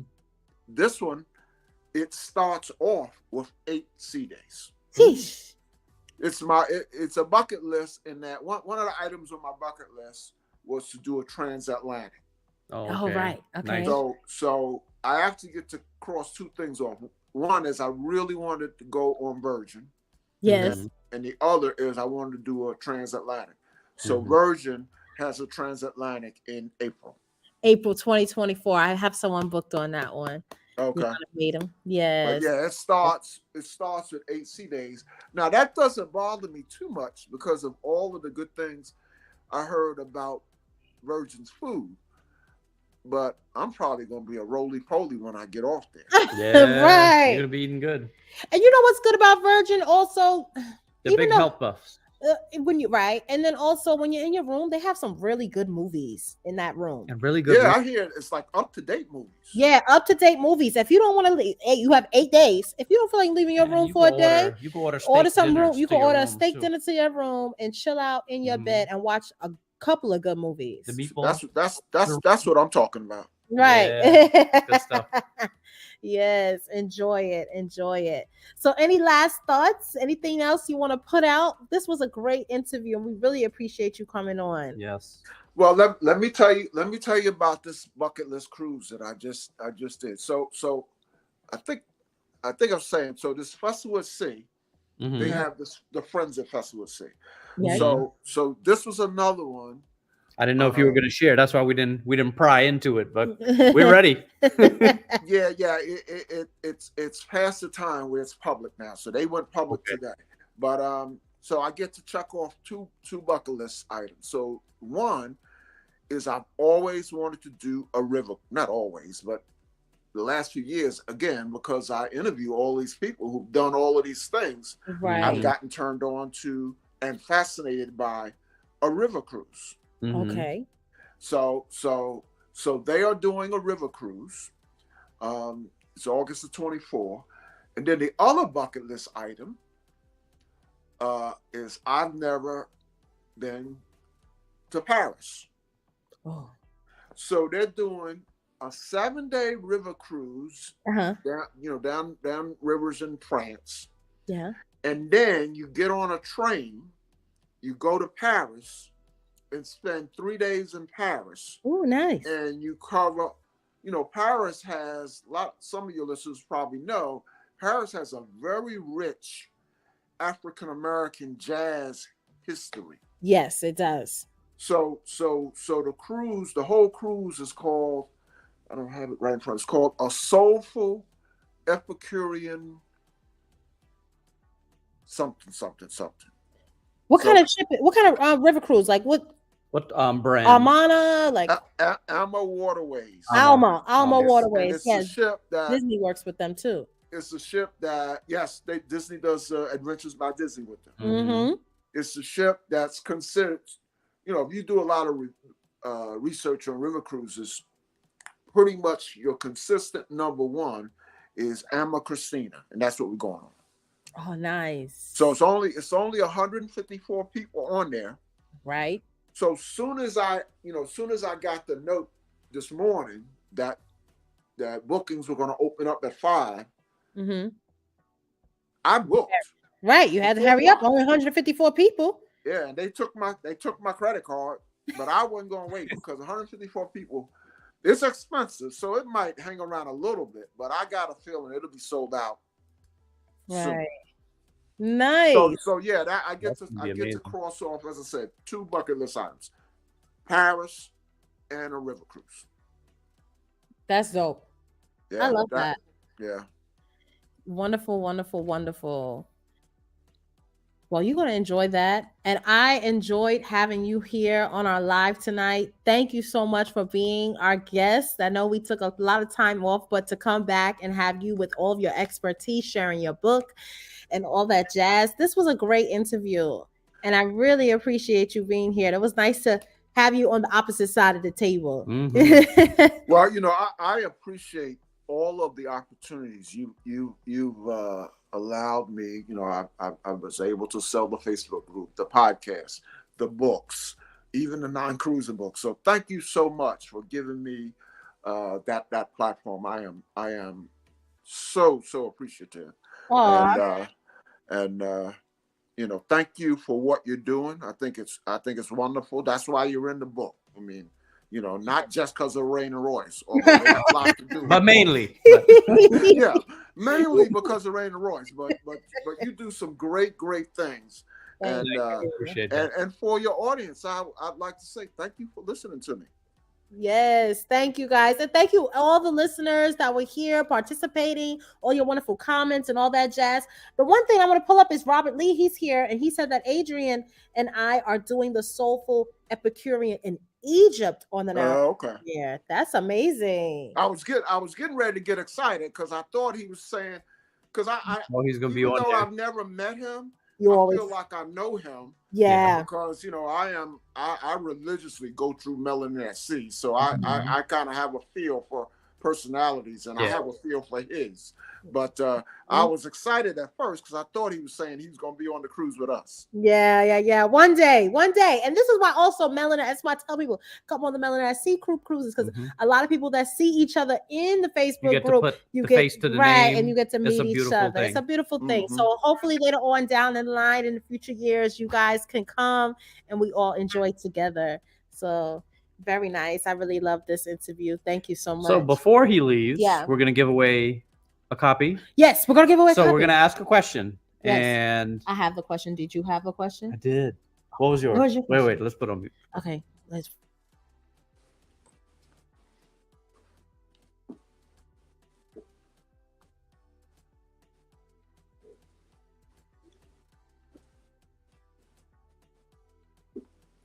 Hey, Okay, are we doing the first person to do it, or are we gonna take the first names? person? All right, people, get ready.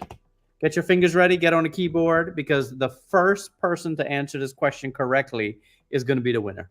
Right. So get ready to type. Open up that type box. All right. All right, here we go. So, what's the question? Oh, I'm gonna say the question. Your question. Yeah. All right, guys, tell us in the chat, what are the 2 chartered cruises that Paul Thornton has gone on? What are the names of the 2 chartered cruises that Paul Thornton has gone on? First person to answer that correctly gets a copy sent to you tonight. I'm going to order it. You just send me your address. I'm going to purchase it, and it's going to be shipped to your home. I'm going to purchase it on Amazon. First person to put it in the chat is the winner. And as we wait, do you have any other thoughts that you want to share? No, I'm nervous. You're nervous. You're nervous. I get nervous with stuff like this. All right, we got an answer here. We have Catherine Coote. Is this correct? Is this correct? That is correct. Catherine's the winner. Catherine Coote is the winner. She is getting a copy of The Joy of Cruising Again. Catherine, send me your email. Oh, you got my phone number. Text me, girl. Text me your address so I can send you your copy tonight. Congratulations. Thank you for being here. Thank you for participating. And paying attention. Right. And paying attention and listening. We love a listener. Okay. Enjoy, Catherine. Yes, enjoy. Thank you so much, Paul, for being here. We appreciate you so much. And thank you also for being such an active member in Melanin SC as well. Continue to promote The Joy of Cruising Again, as we will continue to promote it. And we will also continue to promote your podcast as well.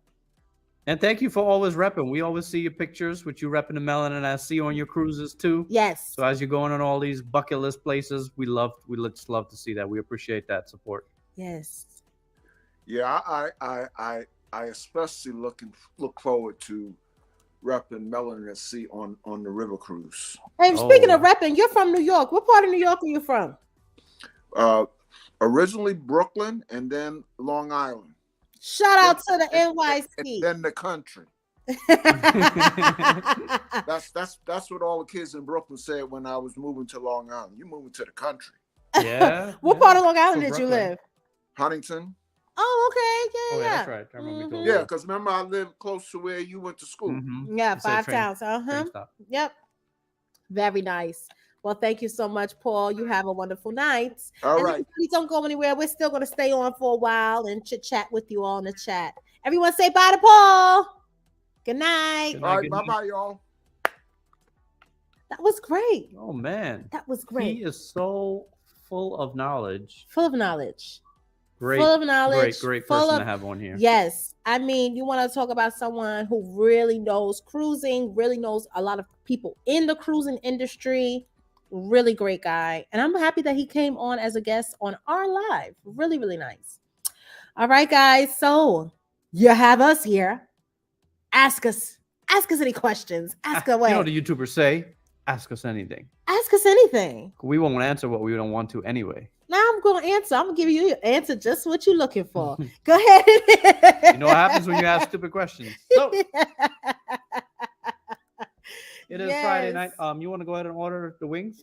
You know, Ponzella sponsored some wings. Ponzella sponsored the wings, honey. So, I mean, it's still a little early. You know, okay. It's Friday. We got a little time to order the wings. Damn, what kind of bottle you got here? So tonight everyone's wrap. We try to be cordial to our guests. We really don't be drinking with the guests on unless the guest is drinking. If the guest initiates it, I mean, right. So we usually wait till our guest leaves. Excuse my broken nail.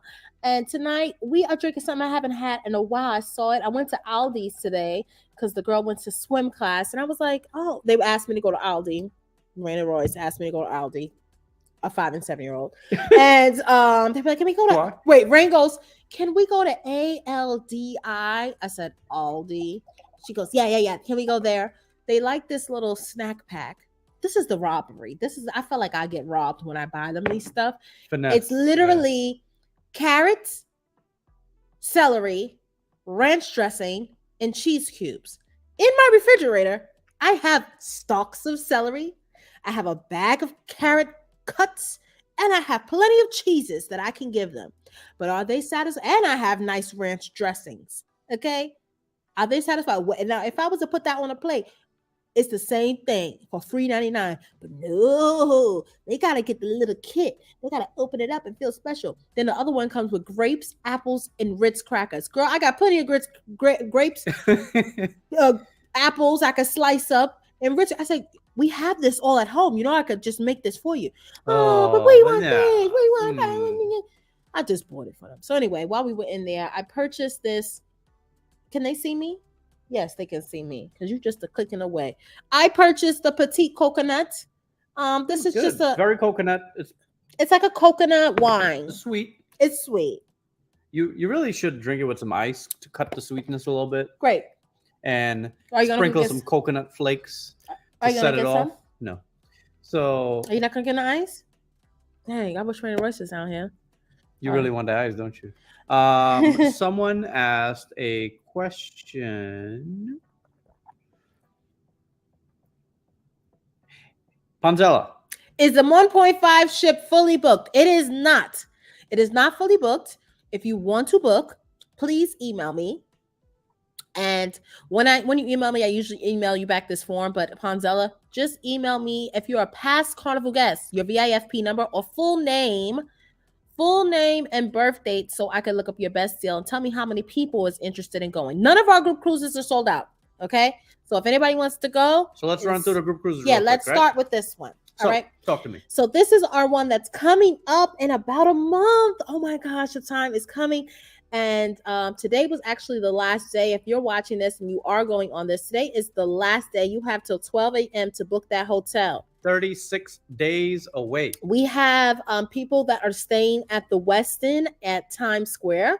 I can't believe so many people booked it. We have 25 rooms of people that booked that. Yeah, 25 rooms. I can't believe that many people. So the pre-party is at the hotel. The pre-party is at the hotel. I'm gonna say it's a party. It's not a party. We're just gonna meet up at Well, we're not gonna give the location of the meetup. No, I'm not gonna say where. I'm gonna say we're gonna share it in the Facebook group. Right. I'm just gonna say we're gonna meet up at a restaurant, have drinks and eats and chit chat. It's not a party. Don't come ready to shake a tail feather. Yeah. There's no DJ or nothing like that. It's just a social hour for us to talk and chit chat. And our host hotel is the Westin. So if you guys are going, please make sure that you use that link to book it. You have till tonight to get that group rate.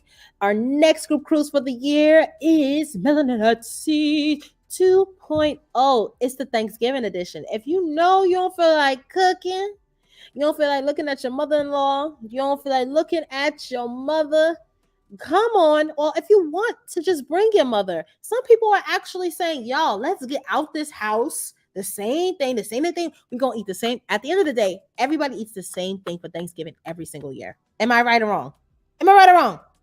It's the same food. And do you realize that you could cook that food the next week?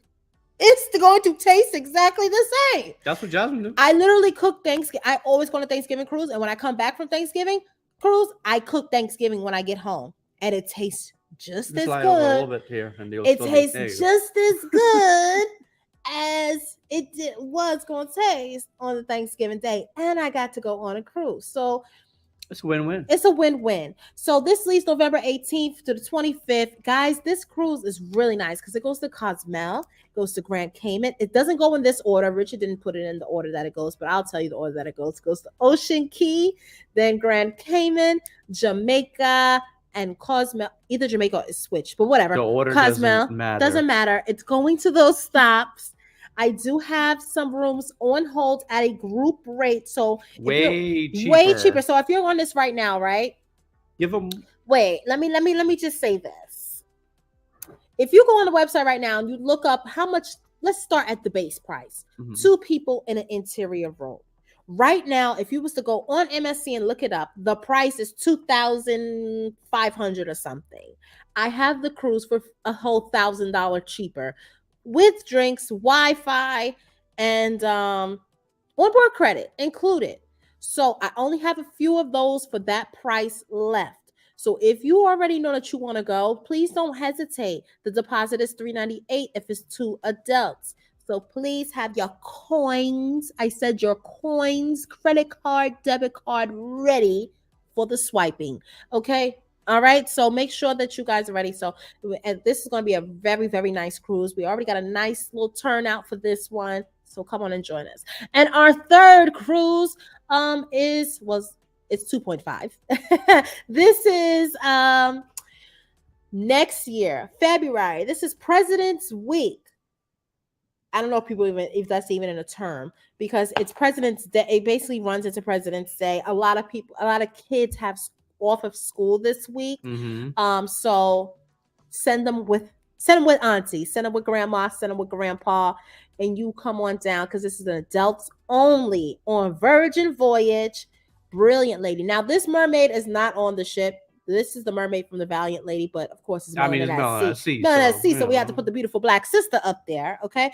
And you do not have to be melanated to go on any of our cruises. If you're watching this right now and say, well, dang, I want to go, but they're going to make me feel some type of way because I'm a white. If you rock with Rich and Jazzy. If you rock with a Rich and Jazzy life, then we know you on. Listen, we had people on our first group cruise that was not of color that came and had an amazing time. We do not discriminate. We do not make you feel uncomfortable. You are welcome as long as you have love and respect for people of color. That's it. No problems. So this cruise leaves from Puerto Rico. It goes to Aruba, Curacao. Keep in mind, you do have to fly to Puerto Rico. Yes, keep in mind the flight prices to Puerto Rico, Aruba, Curacao, Martinique, and St. Kitts. Great stops. Remember, with Virgin Voyage, you're staying there late, okay? We're not having to be back on the ship at 4:00. So we're there, we're doing the adult things, and we're having a good grand time with no kids around. Grand. So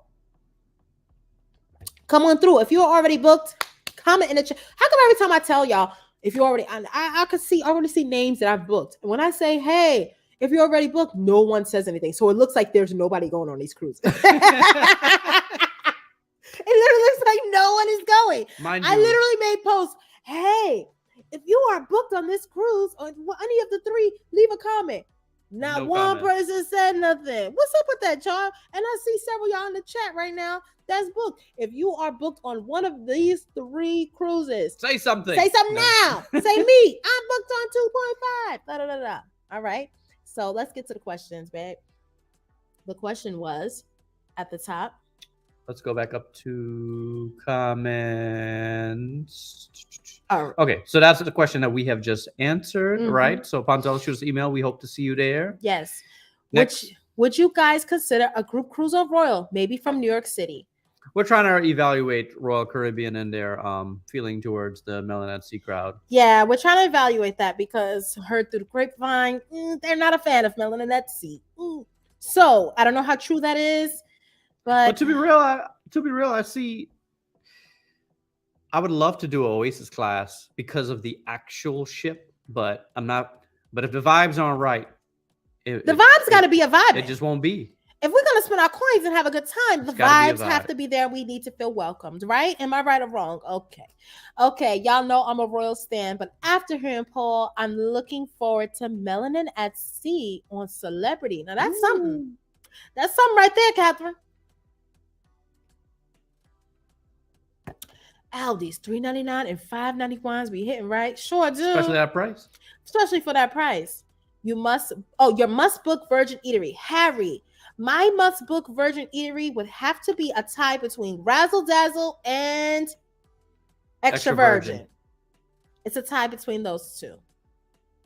The Mexican one is really good, but it doesn't have the variety that they need to have the more other two for have. me. Yeah. While it is good, it's great actually, but Extra Virgin, the menu is perfect. Yeah. And then Razzle Dazzle, I mean, Indian food, fried chicken, Vegan steak, food, vegan, all in one spot. it's crazy.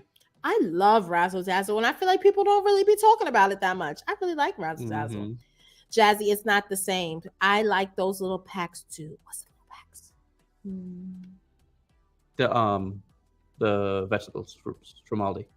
Oh, the little. It's convenient. It's convenient, and I spent my $2.35 on. A lot of people don't like this coconut wine. It's not just you. Not a fan of I coconut. think Addie bought it too, and she was like, "What is this?" She didn't like it. She didn't like the chocolate one either. Yeah. Will you be hosting a group on the treasure when it comes out? From your lips to God's ears. Well, we're hoping it's more something along the lines of being hosted. That would be a blessing as well, to be hosted. But if we could do something on a Disney cruise, yeah. Woo. Our goal is to eventually do something on a Disney cruise. We just have to figure out the perfect timing. Yeah. What ship? But we would love to bring Melanin SC on a Disney cruise because For after all, we are Disney lovers and we love Disney cruises. And we want to bring our company on that group and just have an amazing time and have you guys bring your kids and really enjoy it and have fun, because that's what it's all about with the Disney cruise. It just really brings out the inner kid in you. And if you're not somebody that doesn't like Disney, then I don't recommend you spend your coins, because then you just go, so I keep seeing Mickey Mouse. Well, girl, you want a Disney cruise. Right. I hate seeing those comments like, oh, Disney cruises are not for those who do not like Disney, whether you're an adult or your child.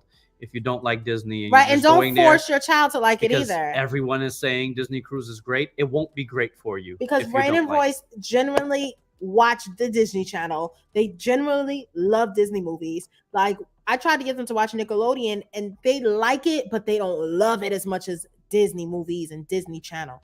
I want to upgrade to Terrazio, but those prices are crazy. How do we get it so low? Well, we booked early. How did we get it? No, she's talking about the Terrazio on the How do we get the prices initially for so low? But that's on the July cruise. Right.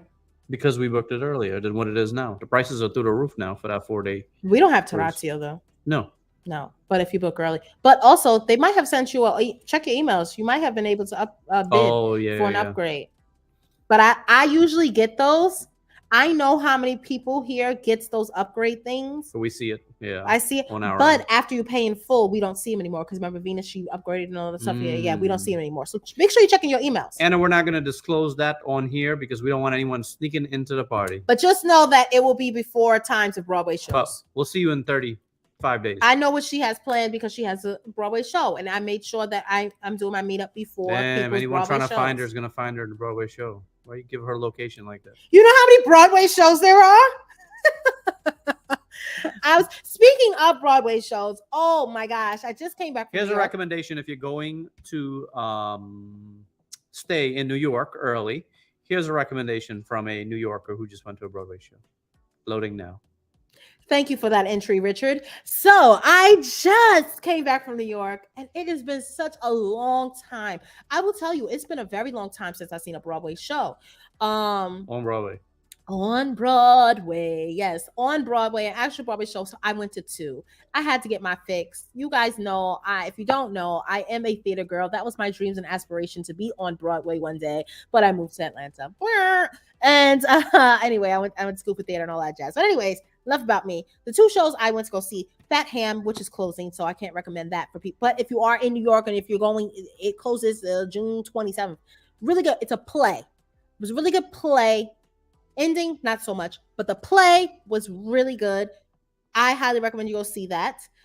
And I gotta see this show again. Some Like It Hot. Some Like It Hot has always been, if somebody tell me, Jasmine, tell us your favorite black and white movie, I always say Some Like It Hot.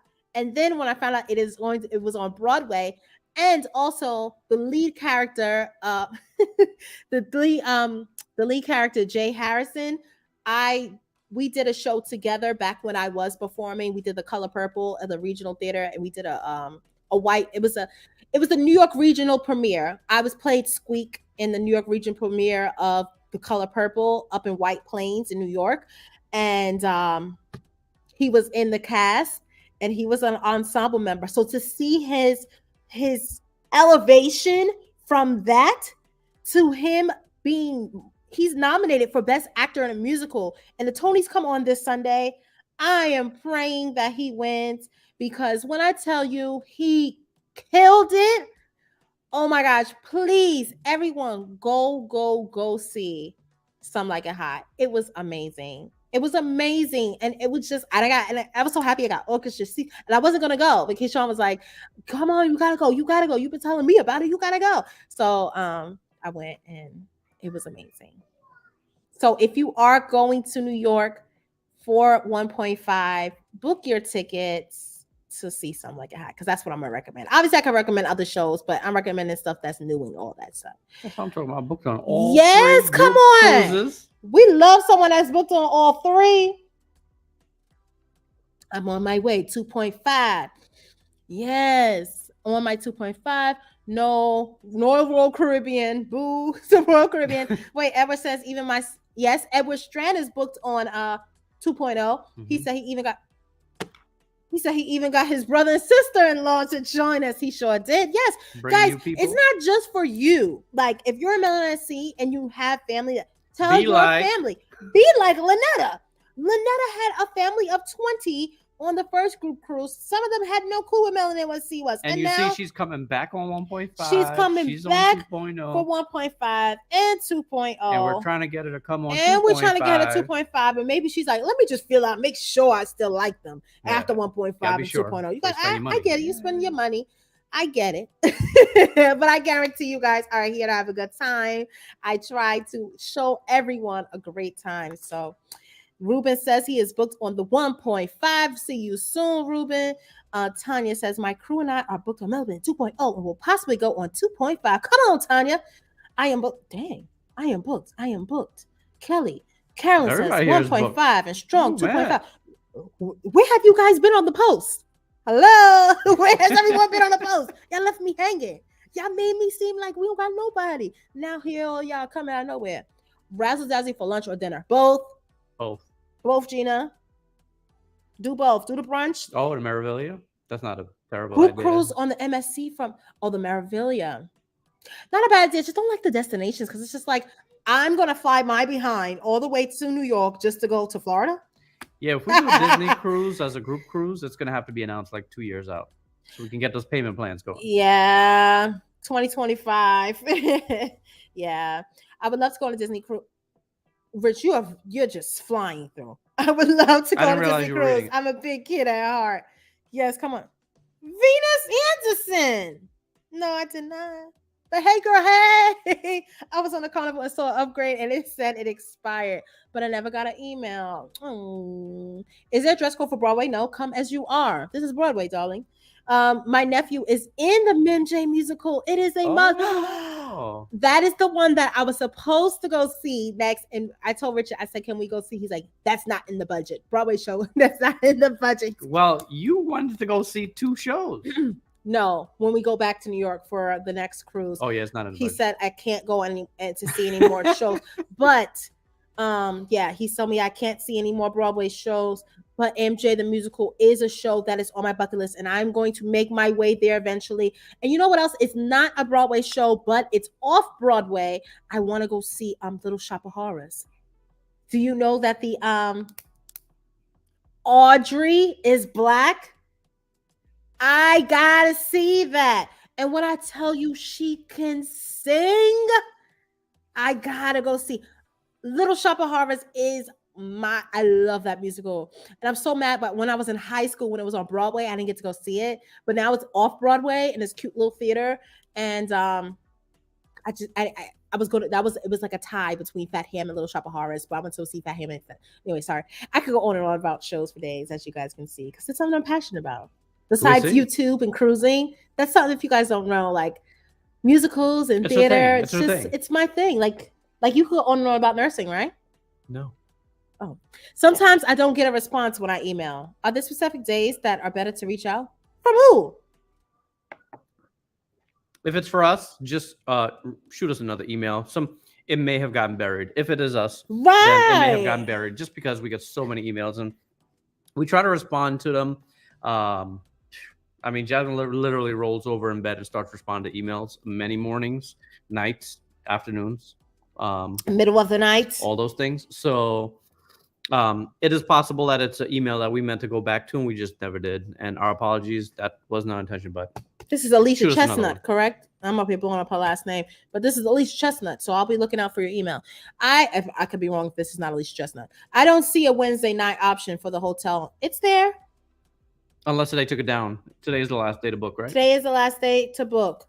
It should still be there. Mm-hmm. Let me just double check. Because she's going to check on that right now, Jesse. Make a reservation. Bam. Make a reservation. Check in Wednesday. Check out. Oh, check in Wednesday. Check out on Thursday. If you have the older Melanin at Sea t-shirts, you are definitely welcome to wear those on a group cruise. You do not have to buy the brand new design. It is completely optional. If you want to get the new design, then buy the new design. A lot of people have both. Some people ordered multiple. They just have a whole bunch of them. They took them down. So must have been end of business day. Oh, okay. Yeah, so must have been end of business. I thought it was gonna be 12 a.m., but they must have took it down. So if you are in desperate need and you really want to book, please email me so I can email my point of contact and see if she's able to add a room for you if you are ready to pay. But yes, today was the deadline. I'm donating to the MJ Musical now. Check your phone, Jazzy. Oh, thank you so much, Edward. Look at there. Edward said no. Look at Edward. I won't stand for her not going. So he said for towards the MJ Musical. Thank you so much. Thank you, oh man. Thank you so much for that super chat. I appreciate it. You're gonna see Hadestown. Nice. I that was also back in, I think it was like 2019. That was best musical, or 2018. That was best musical. Definitely want to see Little Shop of Horrors. Yeah, definitely. Hello, Mr. Deshaun Hill. Long time no see, brother. I just read that. Oh, sorry. How are you? Sleep. True. Jazzy has emailed me 5:30 in the morning. Booked us 11 at night. Yeah. The hours they're not office hours, guys. It's not office hours. Listen. We're not at that point of life. I don't have office hours. I'm a mom of two, and these two girls have their own busy schedule. Just know sometimes you could be calling us when it is office hours. In your opinion, we sleep. Oh yeah, if you email me in the middle of the day. Let me email her at 9 a.m. because she's gonna respond. No, ma'am, I'm not, because once I drop them off at school, I'm going back to sleep. Because as you guys can see, if you watched our Instagram stories, we're up partying in our basement till 2 a.m. Packing up, packaging. Oh yeah. Just know that when I fold up those shirts, they're being folded with soul and rhythm. So some soca music. Okay. The wife and I arrive in New York on July 7th, so we may check out a Broadway. Yes, for sure. Guys, get the full New York experience. So that's what we said about when we announced that the group cruise is going to be a 4-night. We said yes, we understand it's short, which is a complete win for some people who live in the area, don't have to fly there or none of that. Jump on a cruise extended weekend, right? But we also looked at it as it being a vacation, a New York vacation built in. So you can arrive early, you could leave late, you could do all the New York things. There's some people coming on a group cruise have never been to New York City. Yeah. So turn it into your New York City vacation too. If you need recommendations and you're booked and you're in the Facebook group, please go ahead and ask us any questions, recommendations. We're from New York. There's a whole bunch of people in the group that live in New York that can give you recommendations. Right. Don't be shy. It doesn't just have to come from us, the recommendations. Yeah. It'll be people in a group that'll help you out. Right.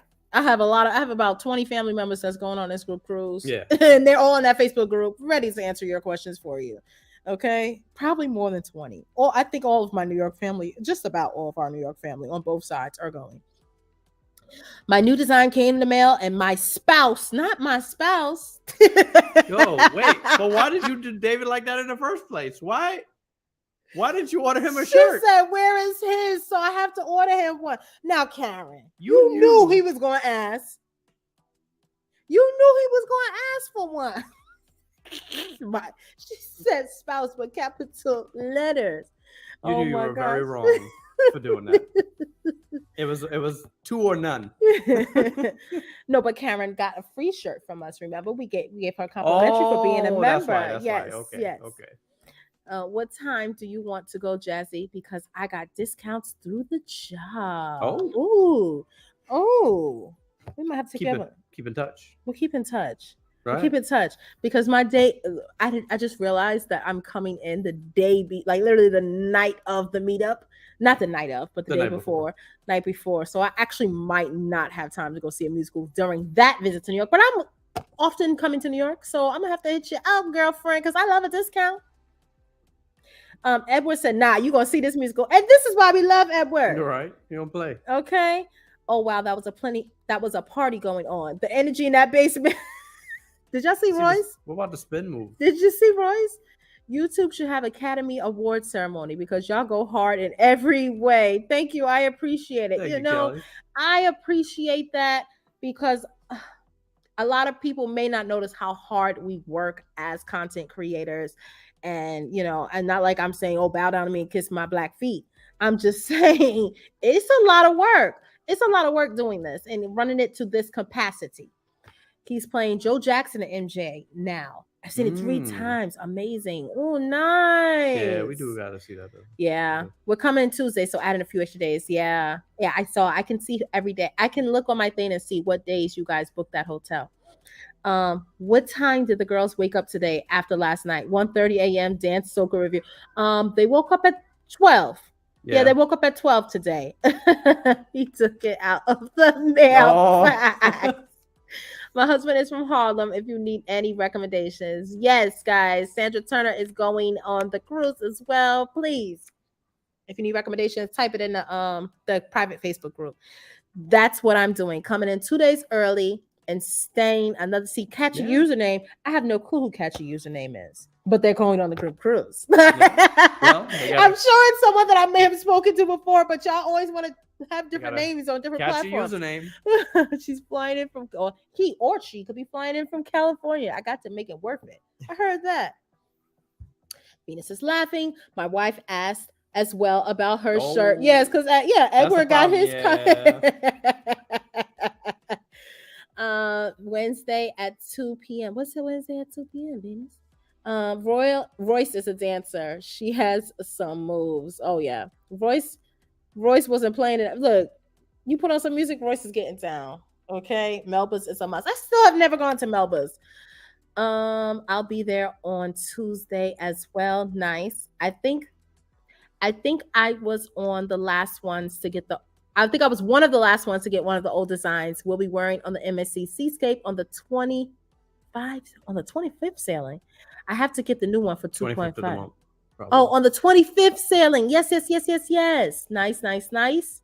And I know I came in late, but are y'all having a group dinner or a group meetup the night before the cruise? We are having a group meet up. Yes. That was the meet I missed. The meeting you missed. Yes, Yolanda, that was the meeting that you missed. Of all the meetings, the last meeting we gave away our brand new design. Speaking of which, ladies and gentlemen, if you do not know, we launched a website, www.melaninfc.com. Thank you for that. I didn't know you needed that part. Yeah, we needed that. Well, it was .org. What if it was .net? What if it was well, who knows? True. We launched a website. We actually have a website branded for us. It's melaninfc.com, ladies and gentlemen. So now when people ask, where can you get the Melanin FC shirts? The only place you can get an authentic Melanin FC shirt touched and folded by a Rich and Jazzy life is on a melanin. It's on melanin.com. So the t-shirts are there. I think we always replenish the sizes on Sundays. You guys don't bother even emailing and asking. Every Sunday at 5:30, nothing has changed.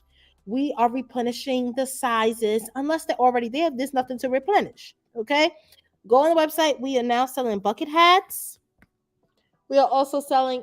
Oh, you moved my bog bag, huh? Yeah, I fixed the handle. And he took it away. We're selling bog inspired bags, which is really great. Really nice, spacious bag. The perfect beach bag. Perfect beach bag, and it is the same That's exact bag as the bog bag and at a cheaper rate. So come on and get yourself a Melanin at Sea one. We have, what else do we sell? We still have the transparent. We got one or bags. two visors, I think, left. Not much. One or two visors left. And come on and shop now. Shop now, shop now, shop now. Here's a question for the New Yorkers. Who has the best soul food in New York City? I can't answer that question. Yeah, I can't say I've had amazing soul food in New York City. I live in Atlanta now, so I can't answer that question. So for New Yorkers, talk to us. Yes. Any word on Alaska for 2025? Well, not really, because we haven't really looked at 2025 yet. 2025? But we probably need to start. Yes, love my bag, new shirts, new hats, and we love you for supporting us. Thank you. Yes. No, thank you. We really do appreciate that. We appreciate the people that, like, as soon as we drop something new, they're on it. They're purchasing, they're there. They're shelling out their coins to support Melanin at Sea and supporting our, not saying supporting our cause, because we're not like raising awareness or anything, but we're raising awareness to our beautiful melanated skins on the sea. We're celebrating our Melanin at Sea. Recently, I want to bring up a topic. This would probably go to our dummy of the week. Mm-hmm. Someone I had posted about hotel rooms because I still had a few rooms left that I was like, hey, I guess, some of my the rest of everybody booked up. Basically, everybody on 1.5 who needed a hotel booked it. So I put it in. I'm also a moderator for another group for the Venezia sailing. So anyway, long story short, I said, hey, I have rooms for but I have a group cruise on Melanin at Sea. The answer is nobody. New York City is too gentrified for good soul food. You have to go to Jersey. It's a gentrification for me. So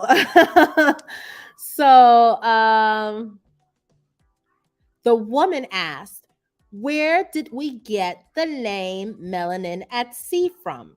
Mm-hmm. So I said, oh, she's definitely Donkey of the Day. Now this is Donkey of the Day. So I said, my husband and I created this Facebook group to celebrate people of color who love to cruise, and they share their tips and their experiences.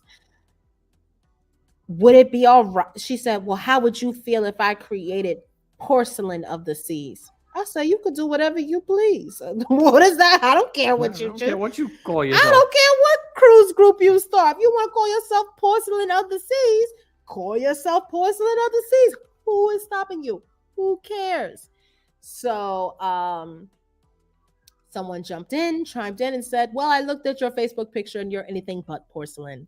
And so she says, as white as my skin is, I am porcelain. So they were going back and forth about her being white and, not feeling included in how she was debating if she was white? How her skin is porcelain. And how, how would I feel about... Now, at this point, I told you what the group was. I answered your question, and I told you how I feel about... I told you, I don't care if you create a group called Porcelain of the Seas. Why does that matter to me? I don't care. So she basically... Yes, she didn't realize that I was the moderator of the group. So I wound up deleting her whole post. I could have left it there for the drama and all that stuff. But I just would like to say that for all the people, and I know there are people that are white that are watching this, I did not create Melanin at Sea to ban against you and you being white. It's not made for division at all. It's not made for division. And why is it that I can't celebrate myself, my blackness, the color of my skin, the color of my husband's skin, without it feeling like you being left out or something? I'm celebrating something about myself. It's not a division. I never said I didn't like white people. I never said white people couldn't join. I never said nothing like that. Okay? We've got plenty of white friends, family, all of Right. that. So melanin is not made to be a division, darling. It's made to be a celebration. Okay? For years and years and years, okay, our ancestors were thrown into the ocean, okay, coming across from Africa to be slaves in America. And here we are now being able to get on these ships and celebrate life and celebrate marriages and celebrate birthdays and just celebrate being alive and healthy and enjoying ourselves on these cruise ships. And the thing is with Melanin at Sea is that if you don't know, people of different backgrounds do things differently, right? So Caribbean people like certain types of foods. We really just like to eat Caribbean food all the time. People, African Americans, like certain ways their food are prepared, seasoned, all of these things, right? Foods, experiences, all things that we prefer kind of as a culture. And that's the bigger purpose of Melanin at Sea, because we can get in there and engage with people who like their food the same, who like to dance the same, who like to do things the same. And that's the reason, because we have that common interest. Mm-hmm. Now, we happen to be married, and we are, while the skin color is pretty much the same, we have like different backgrounds in a sense, and we're able to tie even more of that together. Right. So that is what it is about, and it is about bringing together people. Right. So it is community building. So it is absolutely not division. Right. Look, like Rich and I, even though we're damn near the same complexion, we had to learn so much about each other's culture, you know, throughout our dating, throughout our relationship, because a lot of people seem to say that African Americans don't have culture and stuff. Of course we have a culture. We are the culture. You know what I'm saying? Especially here in America. So, you know, a lot of the things that people do is based off of the African Americans. We are set the standard. And not to be cocky or anything like that. But, you know, me growing up in an African American base, I'm not Caribbean. Okay. I'm not African. Like my parents are from Africa, or my grandparents actually, obviously ancestors are from Africa, but you know, directly, I don't consider myself an African, you know, descent person, you know, directly, but you know, you have to learn each other's culture and learn to embrace it. And we have so much commonalities and so much differences. And so I think and then when we have children, remember we even took classes like during the pandemic on learning. We literally took a class on learning how to raise Indo-Caribbean children and Black. They were we were learning about kids. Well, they were teens. They were like adults, Black and Indian, who was in the Caribbean basically community. in the Caribbean community. Basically, they were Rain and Royce, and how they felt and what they felt their parents could have done better with raising them, because it's hard. Richard don't know what it feels like to be mixed. I don't know what it feels like to be mixed. So we have to learn how to. And it was enlightening, because we also not only had the parents' perspective, we had kids. They were adults that were half Black and half Indian, and they were able to give their insight on being raised and talk about how it impacted them, you know, growing up. And we were in there like blown away. We really learned a lot. And we learned a lot. And I think that going forward with us as you know, us as parents, we are really focusing more on that to make sure that they are learning about both of their cultures, because I want them to embrace, like we tell them all the time, right? You Black and you brown, you Black and brown girl. Like they know that they are both. And so, you know, we want them to learn each of their cultures so that when they become women, they know, look, I'm Indo-Caribbean, I'm African American, and I embrace both. And no one is going to tell me that I am more than one. I am equal, you know? So, because society will be quick to be like, she ain't Black, you know, and I know how it is, but you know, you want to be able for your kids to learn about both sides of their cultures. It's very important, because one, especially if you're not a person of mixed culture, you got to be able to teach them so it builds up their confidence, you know. Listen, my girls is gonna be some confident girl. When they step, they're gonna step. Okay, because they got a very confident mother. Because ain't nothing you could tell me, honey. And it's not cocky. It's very I had to really learn to be more confident with myself. And I learned that, honestly, through theater, through my parents, through my mother, through theater, all that stuff built my self-esteem and confidence. So, and there's a lot of adults walking around with no confidence whatsoever, like the porcelain lady who just had to keep talking about her alabaster skin. Oh my God. All right, let's get back to the comments. People of color are evolving and traveling. Caribbean night on Royal Caribbean is delicious, and I'm African American. Oh man, it's very good. It's pretty good. I just wish they had good roti. Oh yeah, the roti sucks. Same argument with Black Lives Matter. Don't white lives matter. Give me a break. Oh gosh, yeah. My dad is Haitian. My mom is Ghanaian, but I'm American, so I know what you mean. Yeah. Exactly. I'm American Guyanese, and my husband is Haitian American, and we are similar and have differences, and we learn about each other. Right. Some feel threatened. They don't want to lose their privilege. The privilege, honey. Whew, that's a word.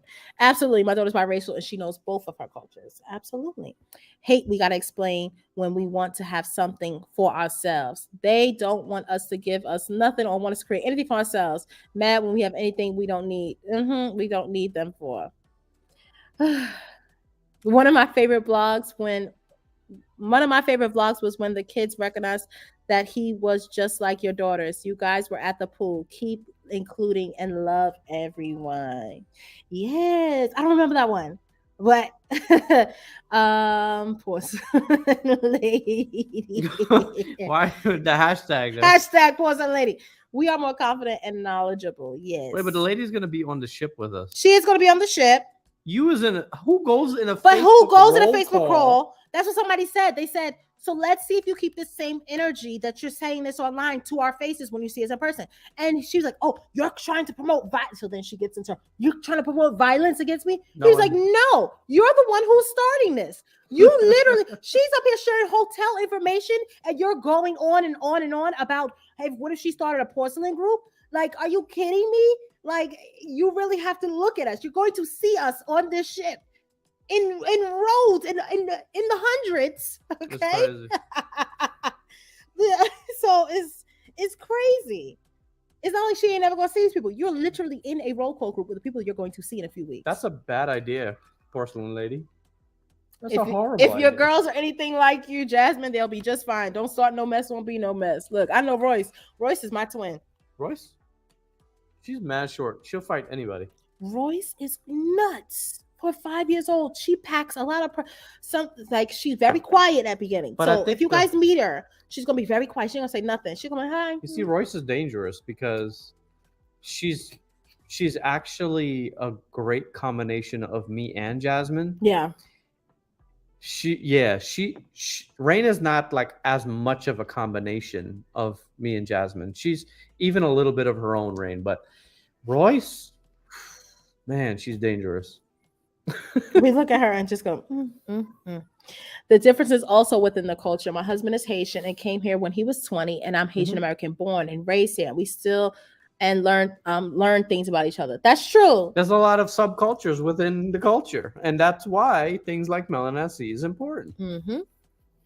Also,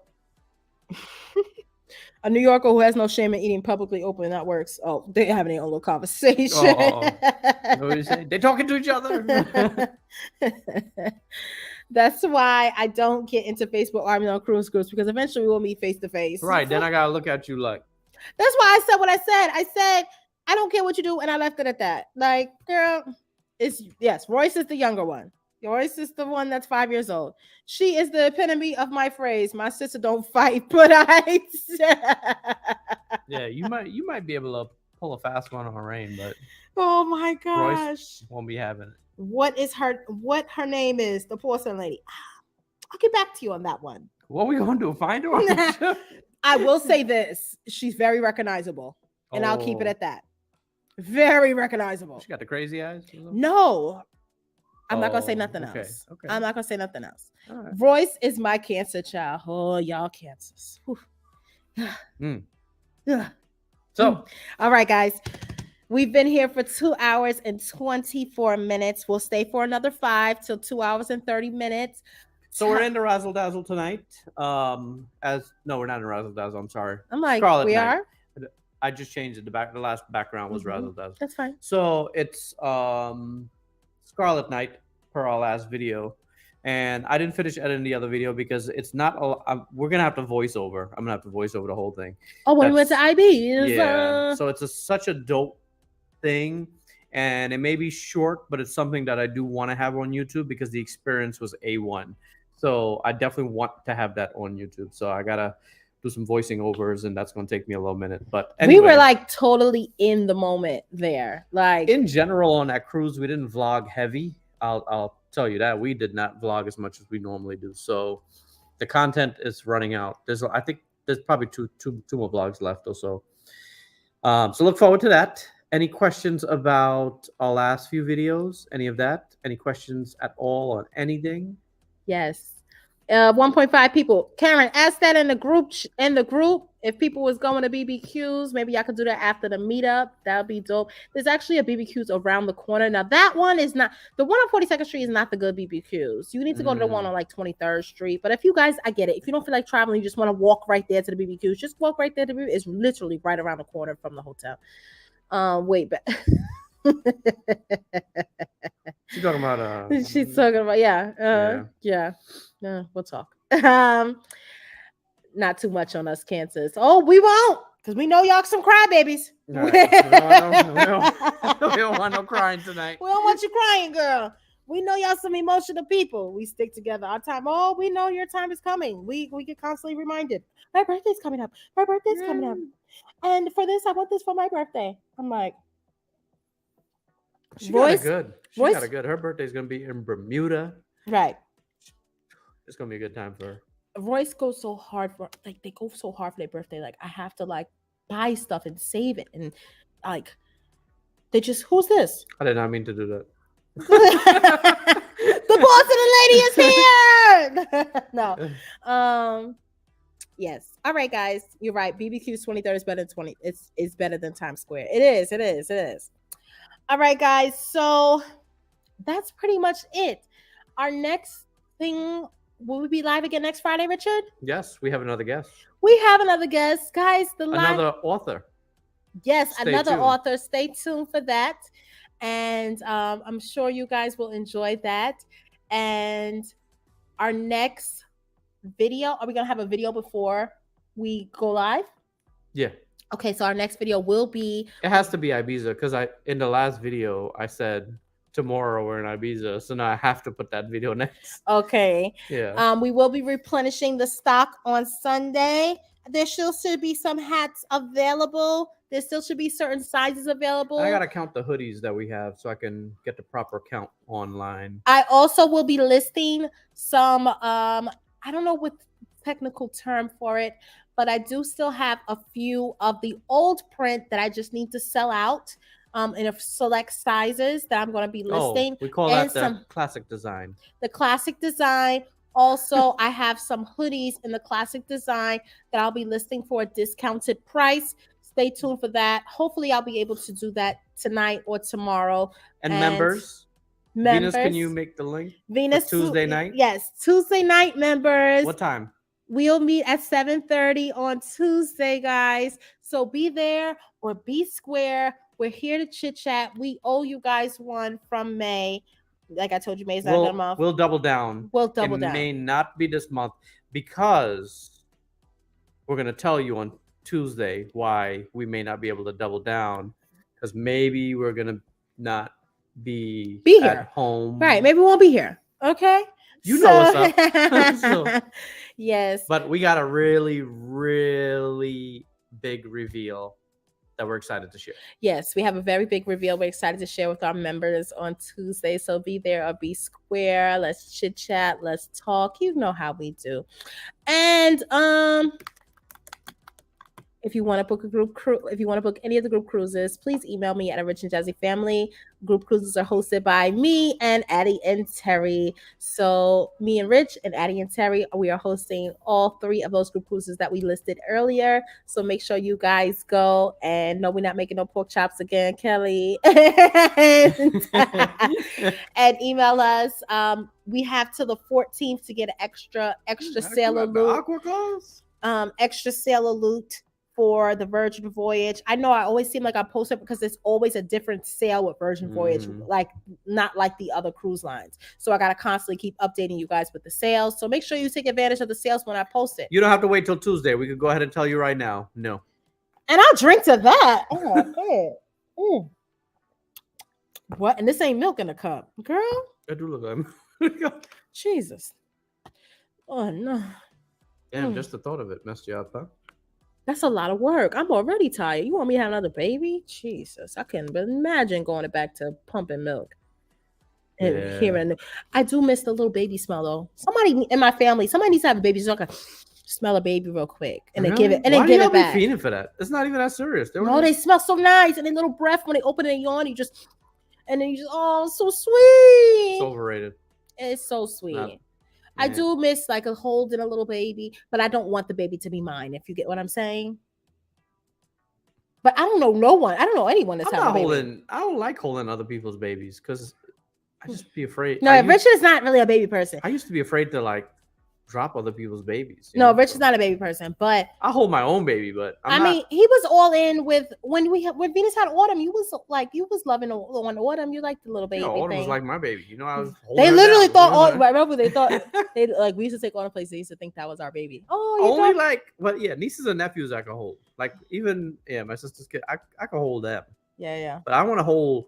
Like if you like, hey, Rich, oh man, hold my baby for a second. Nah. Yeah, I don't want to mess up. I don't want to do anything that makes you go, oh girl, give me my baby back. Because it may be something your baby was gonna do anyway, but just because they're in my hands now. Or how about when a baby do that whole throwing themselves and then you not alert at that point? I'm good. And then they just might fall on the floor. But maybe now that I have my own kids, I'm more willing to hold babies. But before, I definitely wasn't gonna hold your baby. Oh no. Enough baby talk. Okay. And then we're about to get back to our cocktails. All right, guys. This was a great Friday Night Live. I really appreciate you all for being here for the past 2 hours and 32 minutes. If you're watching the replay, thank you so much for watching the replay. Please make sure that you leave a comment. Why every time I tell you I leave a comment on the actual vlog, I never do. Please leave a comment on the actual video. After this is done, just say great. Leave a thumbs up. Just leave an emoji. You don't have to write a paragraph. I'm a house supervisor. When I go in there, I don't cuddle no babies. Are you allowed to even do that? If I want to, but I'm not doing that. Oh, you never told me you can just go in there. I go to NICU and then the baby's crying, and I'll be like, yo, you know I don't do that, baby. Go ahead. And I didn't know you had privileges to do that. Yeah, I'm not doing that. Okay, so the Zoom meeting is scheduled. Thank you very much, Venus, for scheduling. Thank you for being the most moderator of all moderators. We love and appreciate you. So we're going to share the link Tuesday, 7:30. Members, we'll see you there. Other than that, guys, continue to live. Rich and Jazzy life. Bye, everyone. Have a great weekend.